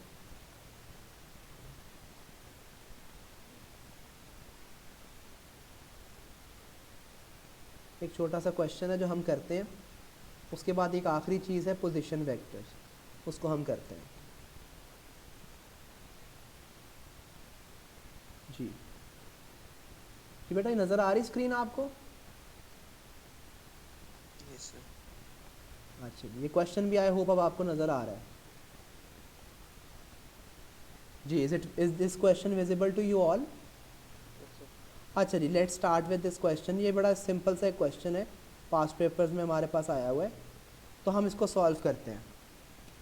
सबसे पहले चीज़ हम अपने वेक्टर जो भी हमने बातें चीज़ें चंद एक रूल्स बातें की हैं, we are going to do them first. हमारे पास नीचे एक रेक्टेंगल है और ऊपर हमारे पास एक ट्रायंगुलर सी शेप है। अच्छा सबसे पहले पार्ट में वो हमसे क्या कह रहा है, to find out the vector A b. मुझे बताइएगा जी if any one of you could help me in finding the vector A b. Sir A to O and O to B। Very well done. पहले हम ए से ओ जाएंगे और फिर ओ से बी जाएंगे, बिल्कुल ठीक बात। मुझे बताइएगा जी ए से ओ वेक्टर की क्या वैल्यू होगी? Minus A. और ओ से बी वेक्टर की क्या वैल्यू है? Plus B. तो आप इसको यूं भी लिख सकते हैं बी माइनस ए, बिल्कुल ठीक है। मुझे बताइएगा ओ से ई निकालना है, this is o and this is e, ये पॉइंट है ई। जी बताइएगा ओ से ई, ओ से ई वेक्टर हमने निकालना है, and how can we find out the value of this thing? Sir O से C। ओ से सी एंड देन सी से ई, लेकिन हमें सी से ई की वैल्यू भी तो नहीं ना पता, लेकिन क्या हम ये सी से ई की वैल्यू फाइंड आउट कर सकते हैं? अच्छा बेटा ये रेक्टेंगल है, अब आपको रेक्टेंगल्स की जो प्रॉपर्टीज़ हैं वो याद होनी चाहिए। बेटा रेक्टेंगल की ऑपोजिट साइड्स आपस में ना सिर्फ पैरेलल होती हैं लेकिन इक्वल भी होती हैं। और दूसरी प्रॉपर्टी रेक्टेंगल की ये है कि जो डायगोनल्स हैं whenever they meet they bisect, आपस में एक दूसरे को टू इक्वल पोर्शंस में डिवाइड कर देते हैं। बात समझ आई है आपको? तो बेटा अगर मैंने O से E वेक्टर फाइंड आउट करना है तो OE vector will be equal to OD divided by 2। बात समझ आई है अब कि नहीं? कि ये जो O से D वेक्टर है, O से D का जो वेक्टर है, इसको अगर मैं 2 से डिवाइड कर दूं, 2 इक्वल पार्ट्स में डिवाइड कर दूं, तो that is going to give me the value of OE vector. जी बेटा ये समझ आई बात की? जी मुझे बताइएगा कि but how can I find out the value of O D? जी ओ डी की वैल्यू बट मैं कैसे फाइंड आउट कर सकता हूं, बताएं? ओ से d, o c plus c d, बिल्कुल ठीक है बेटा, which is going to be equal to b plus c, और इसको डिवाइडेड बाय 2 कर दूंगा तो that is going to give me the value of the vector o e. जी anyone with any question here? Sir इसकी समझ नहीं आई। बेटा इसकी समझ नहीं आई। देखें मैंने ये समझ आई है आपको बात जो मैंने यहाँ पे लिखी है रेड के साथ, कि ओ ई जो है it is going to be the half of O D. अच्छा मुझे बताइएगा कि ओ डी कैसे निकाल सकते हैं आप? Forget about everything, O D यहाँ ओ से शुरू होना है, आपने डी तक जाना है, कौन सा रूट यूज करेंगे? Sir O to C and C to D। बिल्कुल ठीक है, पहले ओ, अच्छा ओ डी आपने निकालना है, तो अभी आपने मुझे बताया कि पहले आप ओ से सी पे जाएंगे और फिर आप सी से डी पे जाएंगे, ऐसा ही है? अब आप मुझे बताएं कि ओ से सी वेक्टर की क्या वैल्यू है? Sir positive C। बिल्कुल है, ठीक है, सी है। और सी से डी वेक्टर की क्या वैल्यू है? नो बेटा ये एफ तो एक पॉइंट है इसके ऊपर छोटा सा बना हुआ, ये जो वैल्यू है ये लिखी हुई है बी, ये वैल्यू है, ये है डायरेक्शन, सी से डी की ये डायरेक्शन है और इसकी वैल्यू है बी। बात समझ आई है आपको? तो बेटा प्लस बी, तो अगर मेरे पास ओ से डी वेक्टर की वैल्यू सी प्लस बी है, तो जो ओ ई वेक्टर है उसकी वैल्यू क्या होगी? डिवाइडेड बाय 2 कर देंगे। अब क्लियर है बात? अच्छा अब मुझे बताइएगा कि ई एफ वेक्टर निकालना है। ई वेक्टर ई ये पॉइंट है और एफ बेटा जान ये वाला पॉइंट है, ठीक है? ठीक है बेटा? है सर। अब ये वाला वेक्टर हम कैसे निकाल सकते हैं बताइएगा जी? सर इसकी हाँ बिल्कुल ठीक है बेटा। अब यहाँ पे कुछ बातें हैं जो ऊपर हमें क्वेश्चन में दी हुई हैं, और वो बात क्या है ये ज़रा ध्यान से देखिएगा, जो मैंने हाईलाइट नहीं की बात, ये वाली बात, ये बड़ी इंपॉर्टेंट है बात, और ये बात को मैं यहाँ पे लिख रहा हूँ, C F is equal to 3/4 C D. मैंने आपको क्या बताया था कि आप इसको एक साइड पे इकट्ठा कर लें, so this is going to be C F over CD and it is going to be equal to 3/4. And what does it means? It means that if the portions of, if CF is 3 parts, ये जो C से F वाला portion है, if this has 3 parts, ठीक है, तो C to D वाला पूरा portion इसके कितने parts होंगे? 4 parts। तो अगर मैं आपसे पूछूं what is how many parts is going to be F D, तो आप क्या कहेंगे? 1 part. Very well done, well done. अच्छा अब हमारे पास हम वही रेशो मेथड को अप्लाई करते हैं। हमने रेशो मेथड में क्या क्या चीज़ें लगानी होती हैं बताइएगा जी?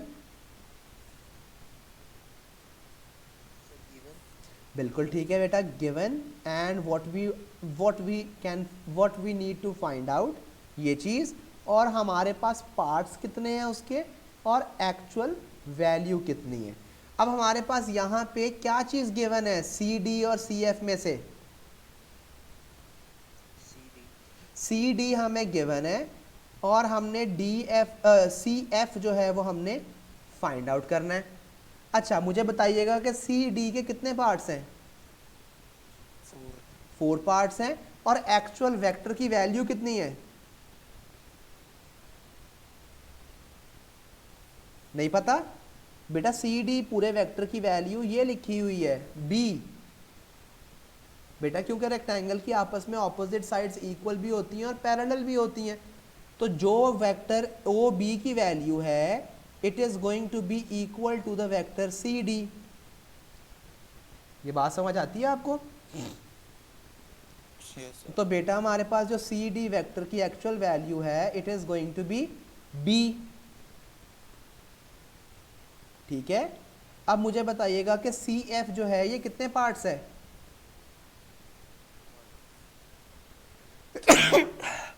sorry, it is one part and we need to find out the actual value of this CF vector.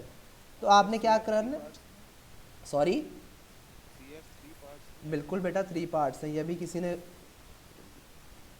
जी बेटा 3 पार्ट्स हैं। अब हमने इसको सिंपली क्रॉस मल्टीप्लाई करना है, तो 4 times x will be equal to 3 times B. यहाँ से x की वैल्यू फाइंड आउट करेंगे और वो क्या आएगी 3b डिवाइडेड बाय 4। और x असल में क्या था बेटा बताइएगा, कौन सा वेक्टर था?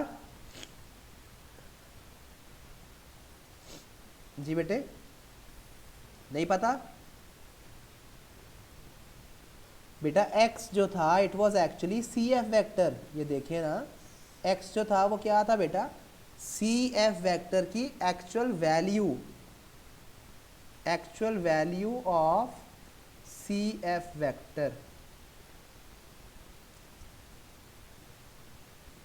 ठीक है, और वो हमारे पास कितनी आ गई है 3/4b। अच्छा अब अगर इस वाले पोर्शन की वैल्यू 3/4 है तो व्हाट इज, अच्छा और हमने EF वेक्टर निकालना है। बताइएगा जी कैसे निकालेंगे?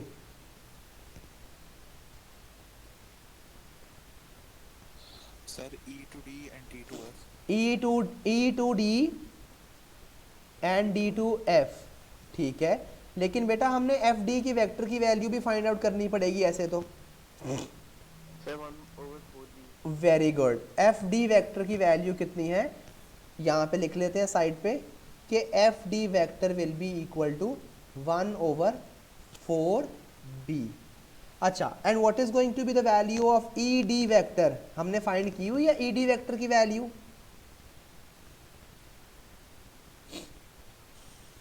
नहीं पता ED वेक्टर की वैल्यू? बेटा ED vector is going to be equal to OE vector. मैंने अभी आपको थोड़ी देर पहले बताया था कि जो डायगोनल्स हैं वो आपस में एक दूसरे को इक्वल पार्ट्स में डिवाइड करते हैं रेक्टेंगल के। अगर आप गौर से देखें तो ये वाला ये जो डायगोनल है ये यहाँ पे डिवाइड कर रहा है E पार्ट पे, E पॉइंट पे। तो जो OE की वैल्यू है it is going to be equal to ED की वैल्यू, और OE का जो वेक्टर है वो हमने लास्ट पार्ट में फाइंड आउट किया है। जी बेटा समझ आई बात की? तो बेटा हमारे पास जो ED वेक्टर है it is going to be equal to, बताइएगा क्या होगा ED वेक्टर? बिल्कुल ठीक है जी, B plus C divided by 2। अब आपने मुझे बताना है कि EF वेक्टर, अभी आप में से कोई बता रहा था कि EF वेक्टर हम कैसे निकाल सकते हैं, कौन सा रूट यूज कर सकते हैं? E to D and D to F। बिल्कुल ठीक है जी, E to D and D to F। अब आपको मेरा नहीं ख्याल ये आपको कोई प्रॉब्लम होनी चाहिए इसे फाइंड करने के लिए। ED की वेक्टर की वैल्यू हमें गिवन है which is B plus C/2, और हमने इसमें ऐड करना है DF वेक्टर, और DF वेक्टर की वैल्यू अभी हमने लास्ट पार्ट में फाइंड आउट की है, और वो क्या थी बेटा? ये 1/4b। तो आपने 1/4 लिखूंगा या -1/4 लिखूंगा? क्यों -1/4? बिकॉज मैं इसकी डायरेक्शन चेंज कर रहा हूँ बेटा, ठीक है। अब यहाँ पे हम -1/4b, इसको क्या करेंगे बेटा, अगर फ्रैक्शंस आ जाए वेक्टर्स में तो क्या करते हैं,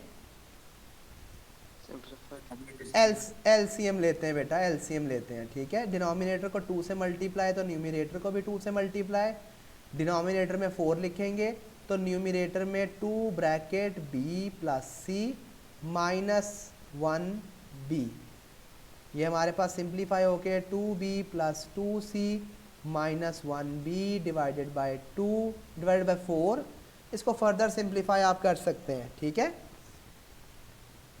क्लियर है बेटा बात, यहाँ तक कोई प्रॉब्लम है तो बताएं। सर एफ डी को हमने 1/4 पार्ट, सर वो हमने पहले सी एफ फाइंड कर लिया था, हाँ जी, सी एफ से एफ डी नहीं फाइंड कर सकते? सी एफ से क्या फाइंड कर सकते थे, E F, F D F D तो वही किया है ना हमने, सी, मतलब उसकी वैल्यू गिवन थी। हाँ जी, नहीं नहीं वो गिवन नहीं थी हमें, हमने फाइंड किया है ये बेटा, हमने सी एफ की वैल्यू ये नीचे देखें ये हमने फाइंड की है, ओके सर, ये जो 3/4b है ये हमने सी एफ फाइंड किया बेटा। ओके सर, अच्छा आगे चलें जी। Yes sir. अच्छा इसका नेक्स्ट पार्ट अगर देखिए, अगर आपको देख रहे हैं आप तो नेक्स्ट पार्ट में हमें कुछ चीज़ें बताई हुई हैं उसने कहा है कि G is the point on A B, कि ये जो ए बी लाइन है इसके ऊपर एक पॉइंट है यहाँ पे करके, फॉर एग्जांपल B, ठीक है, सॉरी G, ठीक है। और वो कह रहा है कि ये जो ओ जी है, ओ कहाँ पर है हमारे पास, this is o and this is G, ये जो O से G है this vector is given to us और उसकी वैल्यू है ये, this is the value of the vector OG। आपको नजर आ रही है बेटा OG वेक्टर की वैल्यू 3/5a माइनस 2/5b, ये OG वेक्टर की वैल्यू है। वो कह रहा है in terms of express AG। अब AG वेक्टर आपने निकालना है, बताइएगा कैसे निकालेंगे आप।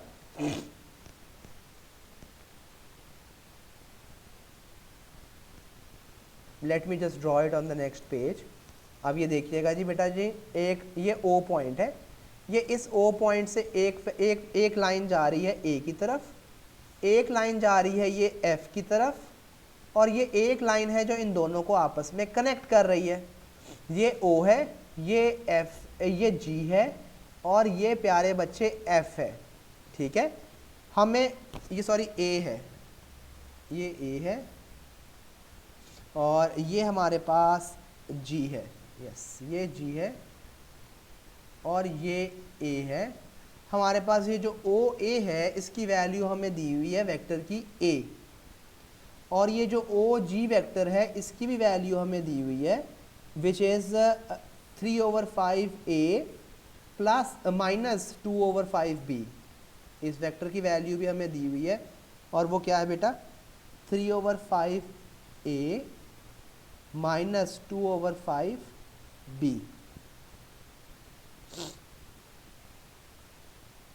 जी बेटा बात समझ आ गई, ये प्लस है बेटा।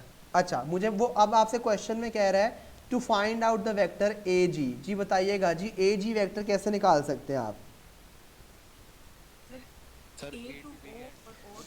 पहले ए से ओ जाएंगे और फिर ओ से आप जी जाएंगे, बिल्कुल ठीक है।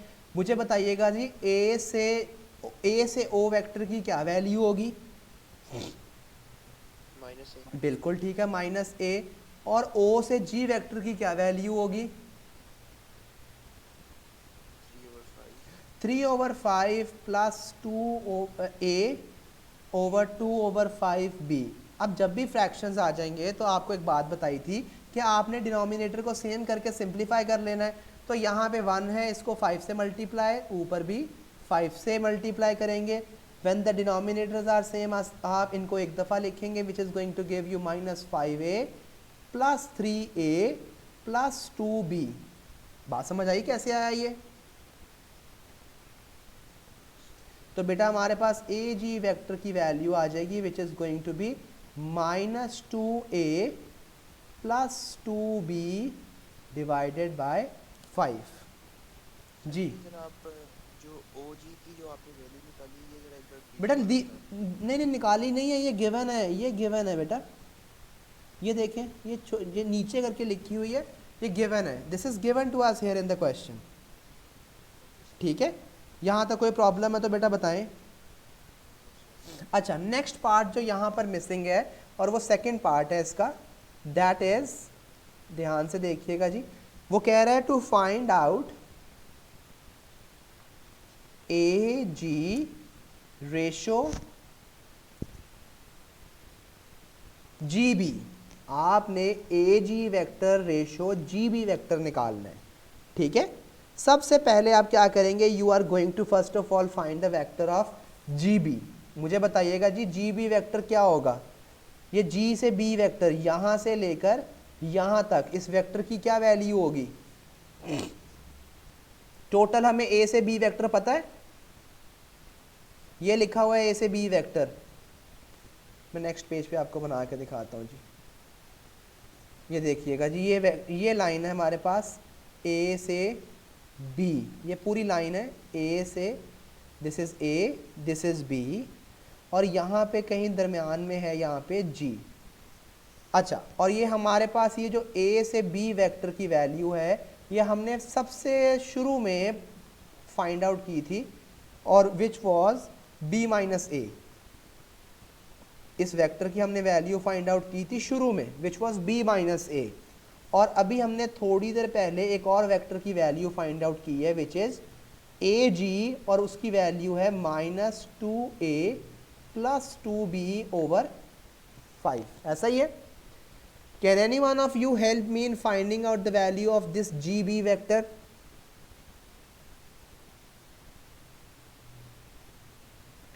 जी बेटा बताएंगे आप।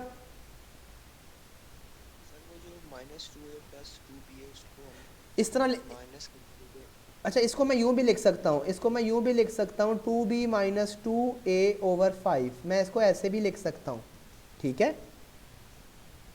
अच्छा, और इसमें ये ऊपर वाले पोर्शन में 2 कॉमन भी है, तो 2 कॉमन निकालूंगा तो अंदर बचेगा b - a over 5। जी अब बताइएगा जी, what is going to be the value of vector g b. G से बी वाले b वेक्टर, माइनस ए, बिल्कुल ठीक है जी, b - a। करेंगे -2b माइनस, अच्छा, आप ऐसे करना चाह रहे हैं तो ये भी बिल्कुल ठीक है जी। b माइनस ए ये पूरे वेक्टर की वैल्यू है, और इसमें से अगर हम माइनस कर दें ये वाले वेक्टर को which is -2a + 2b divided by 5। अगर हम इसको फर्दर सिंप्लीफाई करें, इसको हमें एलसीएम देना पड़ेगा, डिनोमिनेटर में 5 से मल्टीप्लाई करना पड़ेगा। So is the case with the numerator. जब हम इसको फर्दर सिंप्लीफाई करेंगे, डिनोमिनेटर में 5 आ जाएगा, ऊपर आएगा 5b - 5a, और ये माइनस और माइनस मल्टीप्लाई होके +2a, और ये माइनस और प्लस मल्टीप्लाई होके -2b।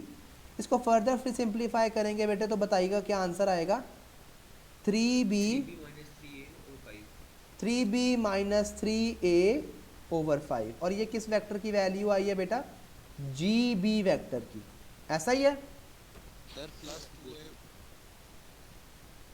जी बेटा बोलिएगा, क्या कह रहे थे आप। सर नहीं वो अच्छा, अब ये ए जी वेक्टर की वैल्यू है, ये वाली, ये राइट साइड पे लिखी हुई है, और ये जो लेफ्ट साइड पे लिखी हुई है ये जी बी वेक्टर की वैल्यू है, और वो हमें इनके रेशो फाइंड आउट करने को कह रहा है। ऐसा ही है। अब ये नेक्स्ट पेज पे देखिएगा, किन किन का रेशो निकालना है हमने, ए जी का रेशो जी बी का। मैं इन दोनों की वैल्यूज़ को लास्ट पेज से कॉपी कर लेता हूँ। बेटा ये ए जी वेक्टर है, ठीक है, ये ए जी वेक्टर है मेरे पास,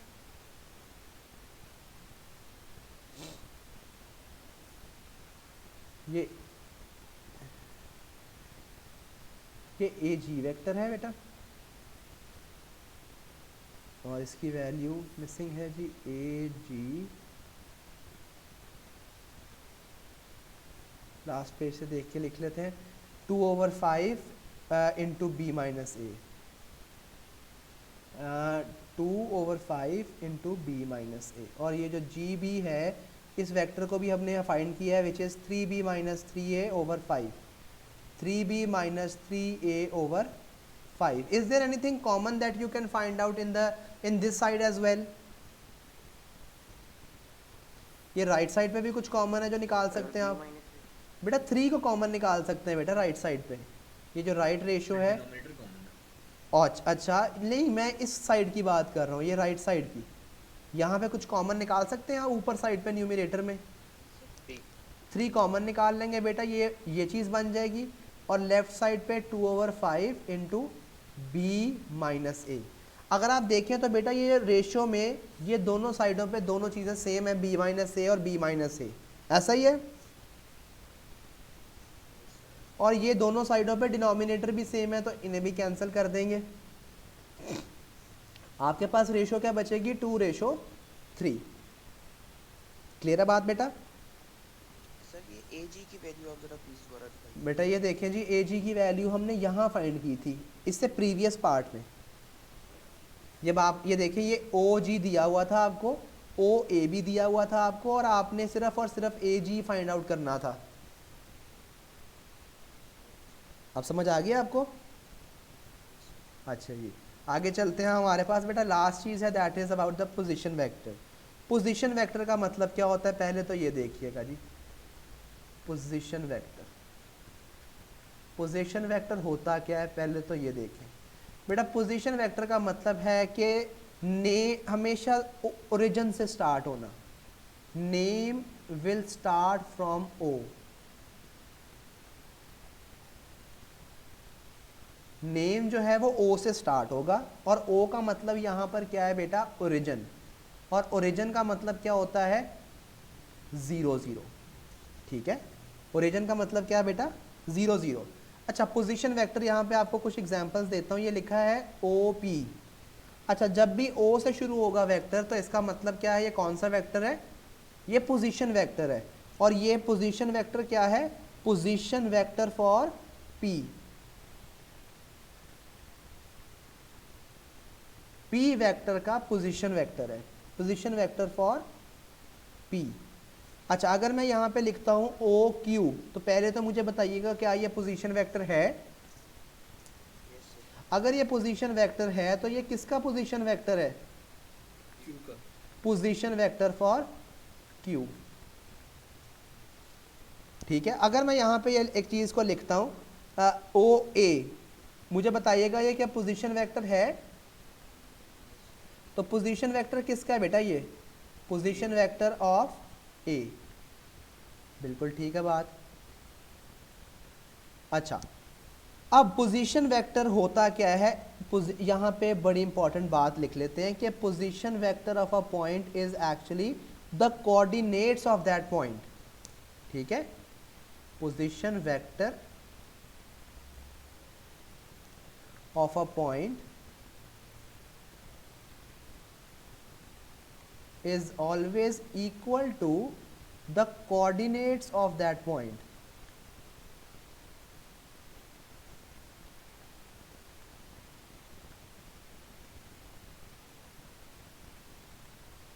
जी बेटा, ये बात समझ आई आपको? अब फॉर एग्जांपल मैं आपको एक वेक्टर देता हूँ OA, बल्कि OA वेक्टर आपको देता हूँ, और मैं आपसे कहता हूँ कि जो OA वेक्टर है ये 3 5 है, और मैं आपसे कहता हूँ to tell me the coordinates of A। तो will you be able to tell me the coordinates of A? बेटा they are going to be 3,5। ठीक है, जो पोजीशन वेक्टर है वो असल में कोऑर्डिनेट्स होते हैं उस पॉइंट के। ठीक है, अब अगर मैं आपसे एक और वेक्टर मतलब आपको देता हूँ, वेक्टर नहीं देता, इनफैक्ट आपको पॉइंट दे देता हूँ चले, और आपको कहता हूँ ये है पॉइंट है 4,7। you need to tell me the position vector of this point. Ji, any one of you who could tell me the position vector? OC 4 ऊपर होगा और 7 नीचे होगा। ठीक है, बात समझ आ गई बेटा? Sir, can अच्छा। you move on to the previous slide? जी बेटे, जी बेटे पूछे। जी सर, वो मैंने बस ये एक जो आपने लिखा था पोजीशन वेक्टर ऑफ पॉइंट वाला पढ़ना था। अच्छा ठीक है बेटा, अब ये देखिएगा, अब आपको क्वेश्चन कैसा आता अच्छा क्वेश्चन कैसे आता है बेटा, हमारे पास ये एक वेक्टर दिया हुआ है ए बी, ठीक है, और वो कहता है इसके आपने इस ए बी वेक्टर की वैल्यू फाइंड करनी है, ठीक है। इसका मतलब पता है क्या है? इसका मतलब है कि आप ए पॉइंट से स्टार्ट हो रहे हैं और आप कहाँ पे जा रहे हैं? बी पॉइंट पे, like this is the point A and this is the point B. और जब इसमें दो पॉइंट्स इन्वॉल्व हैं, कौन से दो पॉइंट्स? दो पॉइंट्स इन्वॉल्व हैं यहाँ पे, और दो पॉइंट्स कौन से हैं? एक तो ए पॉइंट इन्वॉल्व है और दूसरा कौन सा पॉइंट इन्वॉल्व है? बी। अगर मैं आपको कहूँ कि ए पॉइंट को वेक्टर की फॉर्म में लिखें तो आप कैसे लिख सकते हैं? पता है आपको कि नहीं? बेटा पोजीशन वेक्टर की फॉर्म में ओ ए, और अगर मैं आपको कहूँ कि बी पॉइंट को वेक्टर की फॉर्म में लिखें तो आप उसको ओ बी लिख सकते हैं। अच्छा, अगर आपको कभी भी पोजीशन वेक्टर में आए और आपको पूछे कि A B vector find out करें, तो वो पता है क्या होता है बेटा? O B minus O A, final point minus the initial point, ठीक है। अच्छा, अगर मैं आपको कहूँ पी क्यू, तो can any one of you help me in writing के ये पोजीशन वेक्टर में कैसे लिखूंगा? OQ minus OP. O Q minus O P.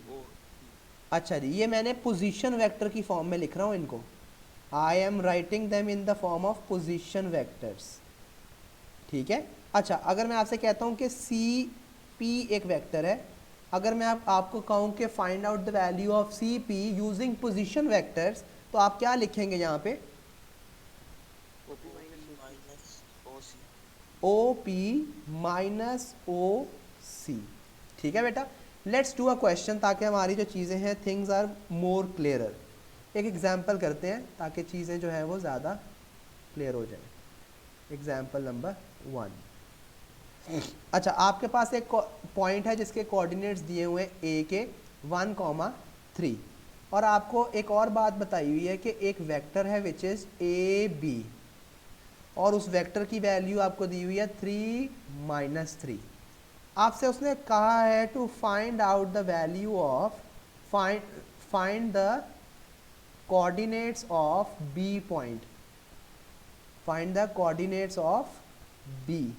अब मुझे बताइएगा कि ए बी वेक्टर जो है, अगर पोजीशन, बल्कि अब ए जो पॉइंट है, अगर मैं इसको वेक्टर की फॉर्म में लिखना चाहूँ तो कैसे लिख सकता हूँ? इन the form of position vector. और वो क्या होगा बेटा? ओ ए, और ओ ए अगर मैं वेक्टर की फॉर्म में लिखना चाहूँ तो कैसे लिखूंगा? ऊपर 1 और नीचे 3, बिल्कुल ठीक है। अच्छा, और अगर मैं आपको कहूँ कि अगर मैंने ए बी वेक्टर की वैल्यू फाइंड आउट करनी है तो इन the form of position vectors, तो कैसे फाइंड आउट कर सकते हैं बताइएगा? ओ बी माइनस ओ ए।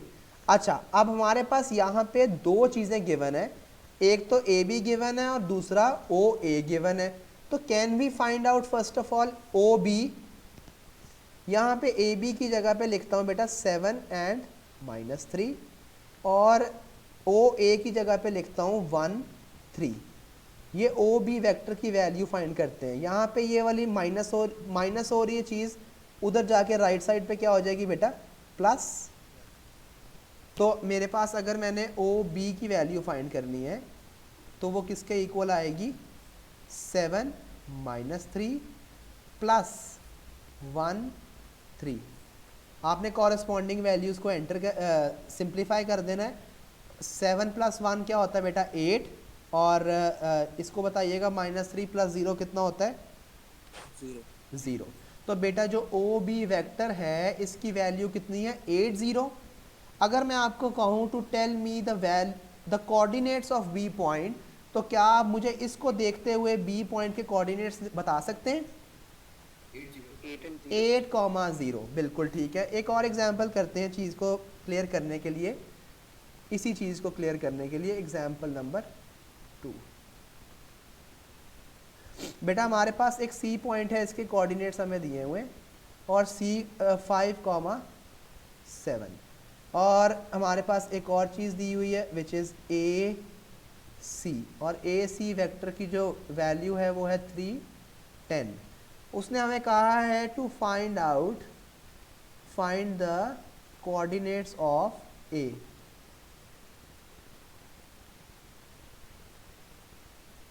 अच्छा जी, अब मुझे बताइएगा कि A के कोऑर्डिनेट्स कैसे निकाल सकते हैं। सबसे पहले तो C को ट्रांसलेट करके बताइएगा, क्या मैं C से वेक्टर C को एक वेक्टर की फॉर्म में लिख सकता हूँ?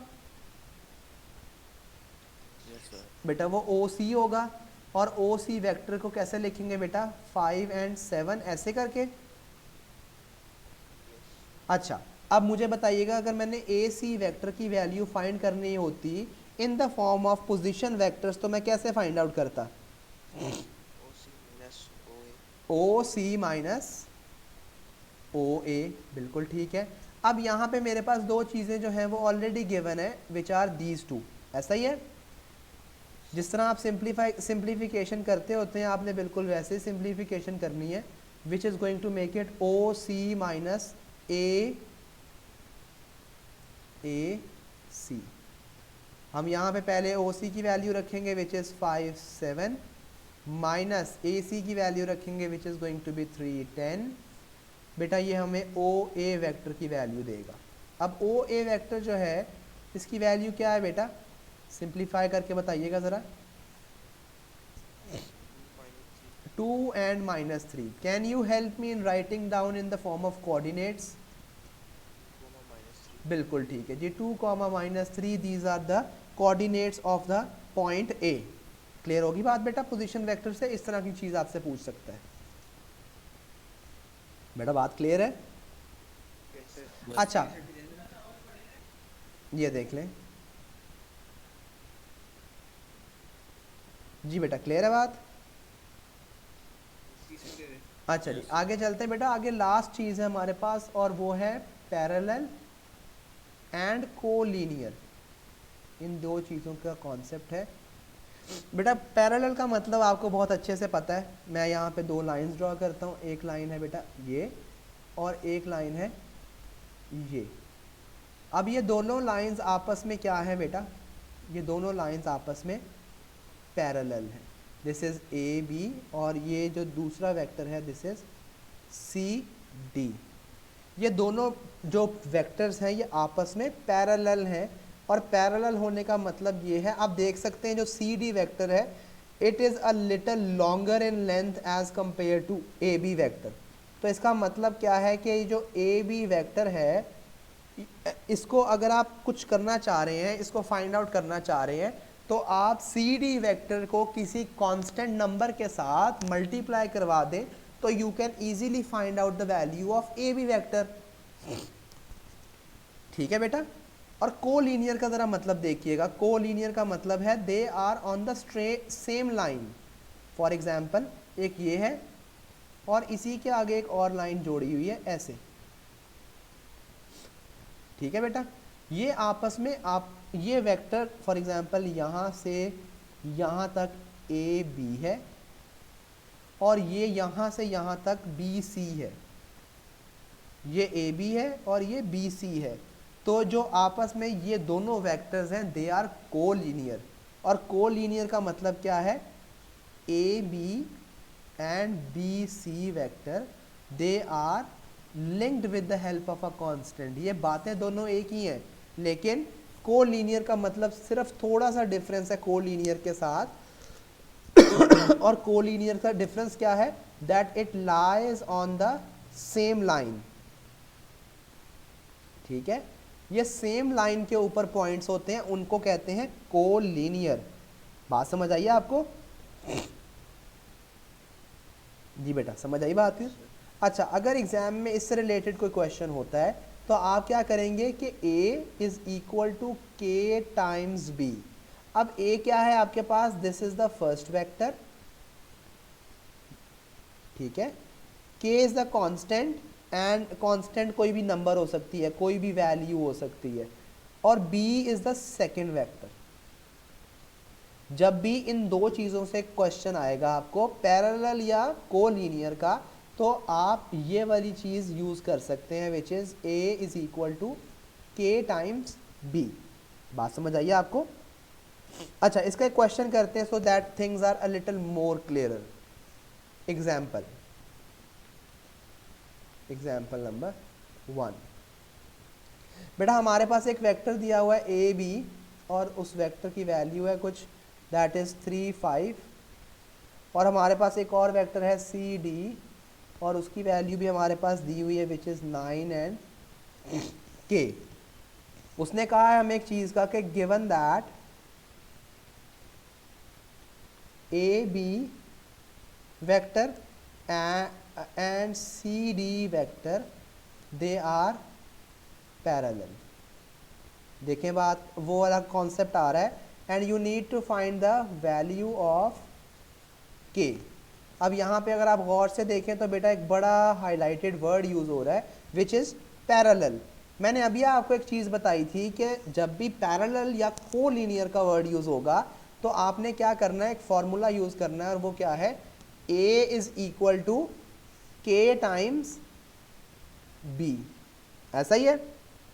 अब सिंस यहाँ पे ऑलरेडी के का अल्फ़ाबेट यूज़ हो रहा है तो I am not going to recommend you to use the alphabet K. अब के की जगह कोई और अल्फ़ाबेट यूज़ कर लें, फॉर एग्जांपल टी। ठीक है। अब आपने यहाँ पे इसको सिंप्लीफाई कैसे करना है, अब ये देखिएगा जी ज़रा, हमने किसकी वैल्यू फाइंड करनी है, के की। जिसकी वैल्यू फाइंड करनी है उस वेक्टर को मैं लिखूँगा लेफ़्ट साइड पे इक्वल टू के पहले, ऐसे। ठीक है। और जिस वेक्टर की वैल्यू मैंने फाइंड आउट कर ली है, जिसकी मेरे पास ऑलरेडी है, उसको मैं लिखूँगा यहाँ राइट साइड पे। ठीक है, ऐसे। ठीक है बेटा बात। अब आपको मैट्रिसेस अच्छी तरह याद है। मैट्रिसेस में आप क्या करते थे कि आप ये जो टी बाहर लिखा है you are going to multiply it with both the elements, ऐसे आपके पास ये चीज़ बन जाएगी। ठीक है। Can you find out the value of T from here? अच्छा, मुझे बताइएगा कैसे फाइंड आउट कर सकता हूँ टी की वैल्यू। 9 इज इक्वल, बिल्कुल, तो टी की वैल्यू बेटा जान 3 आ जाएगी। अब ये t की वैल्यू को यूज़ करते हुए you are going to find the value of k। k will be equal to 5 times t, और यहाँ से k की वैल्यू क्या आएगी, 5 times 3 which will be equal to 15। जी बात समझ आइए आपको कि नहीं आई? यहाँ तक कोई प्रॉब्लम है तो बताएं बेटा। अच्छा, एक लास्ट एग्जाम्पल करते हैं कोलिनियर से रिलेटेड और फिर हमारा जो वेक्टर्स है it is going to end. Example number 2।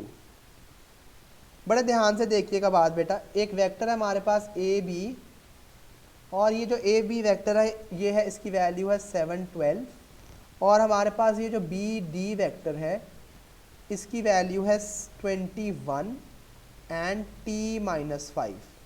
ठीक होगी बात? अच्छा, उसने हमारे पास क्या दिया हुआ है, उसने कहा है कि given that A B and D are collinear. अब आपको वर्ड कोलिनियर का मतलब बड़े अच्छे से पता होना चाहिए, और इसका मतलब क्या है, that they lie on the same line. जी बेटे, जी बेटा बताइएगा। जी अच्छा, कोलिनियर की बात कर रहा है वो। अब कोलिनियर का मतलब है they both lie on same lines. You need to find the value of T. कैसे फाइंड करेंगे बेटा, बड़े ध्यान से देखना आपने। कोलिनियर की जब वो बात करेगा तो आपने क्या करना है, आपने असल में इसकी टी की वैल्यू फाइंड करनी है। और आप कैसे करेंगे बताइएगा जी ज़रा। A is equal to K. A is equal to K B.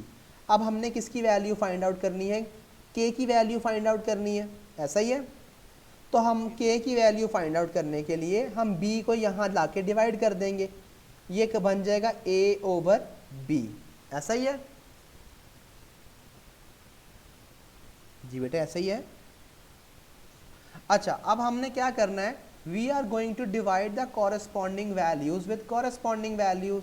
जब भी कोलिनियर की बात करेगा आप कॉरेस्पॉन्डिंग वैल्यूज को आपस में एक दूसरे के साथ डिवाइड कर देंगे।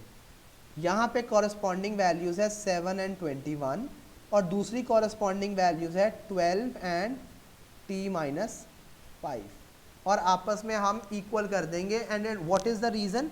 क्योंकि कांस्टेंट तो एक कांस्टेंट होएगा ना, whatever is the constant between these two values, it is going to be the same constant between these two values.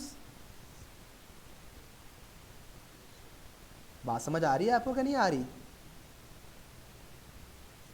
जी बेटा, अगर ये नहीं समझ आ रही तो प्लीज़ बता दें। सर ये नहीं समझ सर आया। नहीं समझ आ रहा सर। ये दोबारा करते हैं जी। इसको हम, ये चीज़ तो समझ आ गई ना आपको कि a is equal to K B हो जाएगा।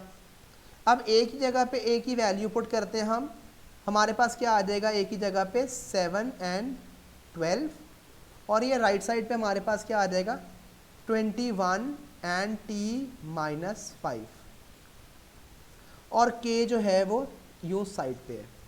एग्री और नॉट? Yes sir. अच्छा, अब ये k जो है आपको पता है it is going to multiply with both of them, am I right? Yes sir. तो k की ये क्या बन जाएगा 7/12, सॉरी 7/12 नहीं है, 7/12 it is equal to 21k and नीचे है हमारे पास k times t-5। Do you agree till here? ये भी एक मैट्रिक्स वेक्टर है हमारे पास। अच्छा, इक्वल की बात कब होती है? जब कॉरेस्पॉन्डिंग वैल्यूज आपस में इक्वल होंगे।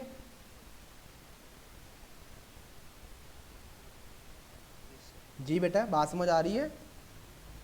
लेकिन यहाँ पे जो k की वैल्यू है it is dependent on two sides. तो हम क्या करेंगे, k की वैल्यू को फाइंड आउट करने के लिए 7 डिवाइडेड बाय 21 और नीचे वाली वैल्यूज़ में हमारे पास क्या है 12 डिवाइडेड बाय t-5, आपस में दोनों को इक्वल रखेंगे क्योंकि हमारे पास k ऊपर भी इन्वॉल्व है और नीचे भी इन्वॉल्व है। अब यहाँ से हमने t की वैल्यू फाइंड करनी है बाय क्रॉस मल्टीप्लिकेशन। ऐसे 7 को हम मल्टीप्लाई करेंगे t-5 के साथ और 12 को हम मल्टीप्लाई करेंगे 21 के साथ। मुझे प्लीज़ बताइएगा इसका क्या आंसर आएगा। 70-35 और 12 को जब हम मल्टीप्लाई कराएंगे 21 के साथ 252 आता है। चले जी 252। अब इसको फर्दर सिंप्लीफाई करें तो क्या आएगा, यहाँ साइड पे करता हूँ। 7t will be equal to 252 plus 35 और 7t की हम यहाँ से वैल्यू फाइंड आउट कर सकते हैं which is going to be equal to 287। 287 को डिवाइड करेंगे हम 7 के साथ और t की वैल्यू आ जाएगी which is going to be what, बताइएगा जी 41। जी बेटा, समझ आई बेटा? Yes sir sir. लेकिन ये तो P2 में आएगा ना P1। हाँ, नहीं this can come in P1।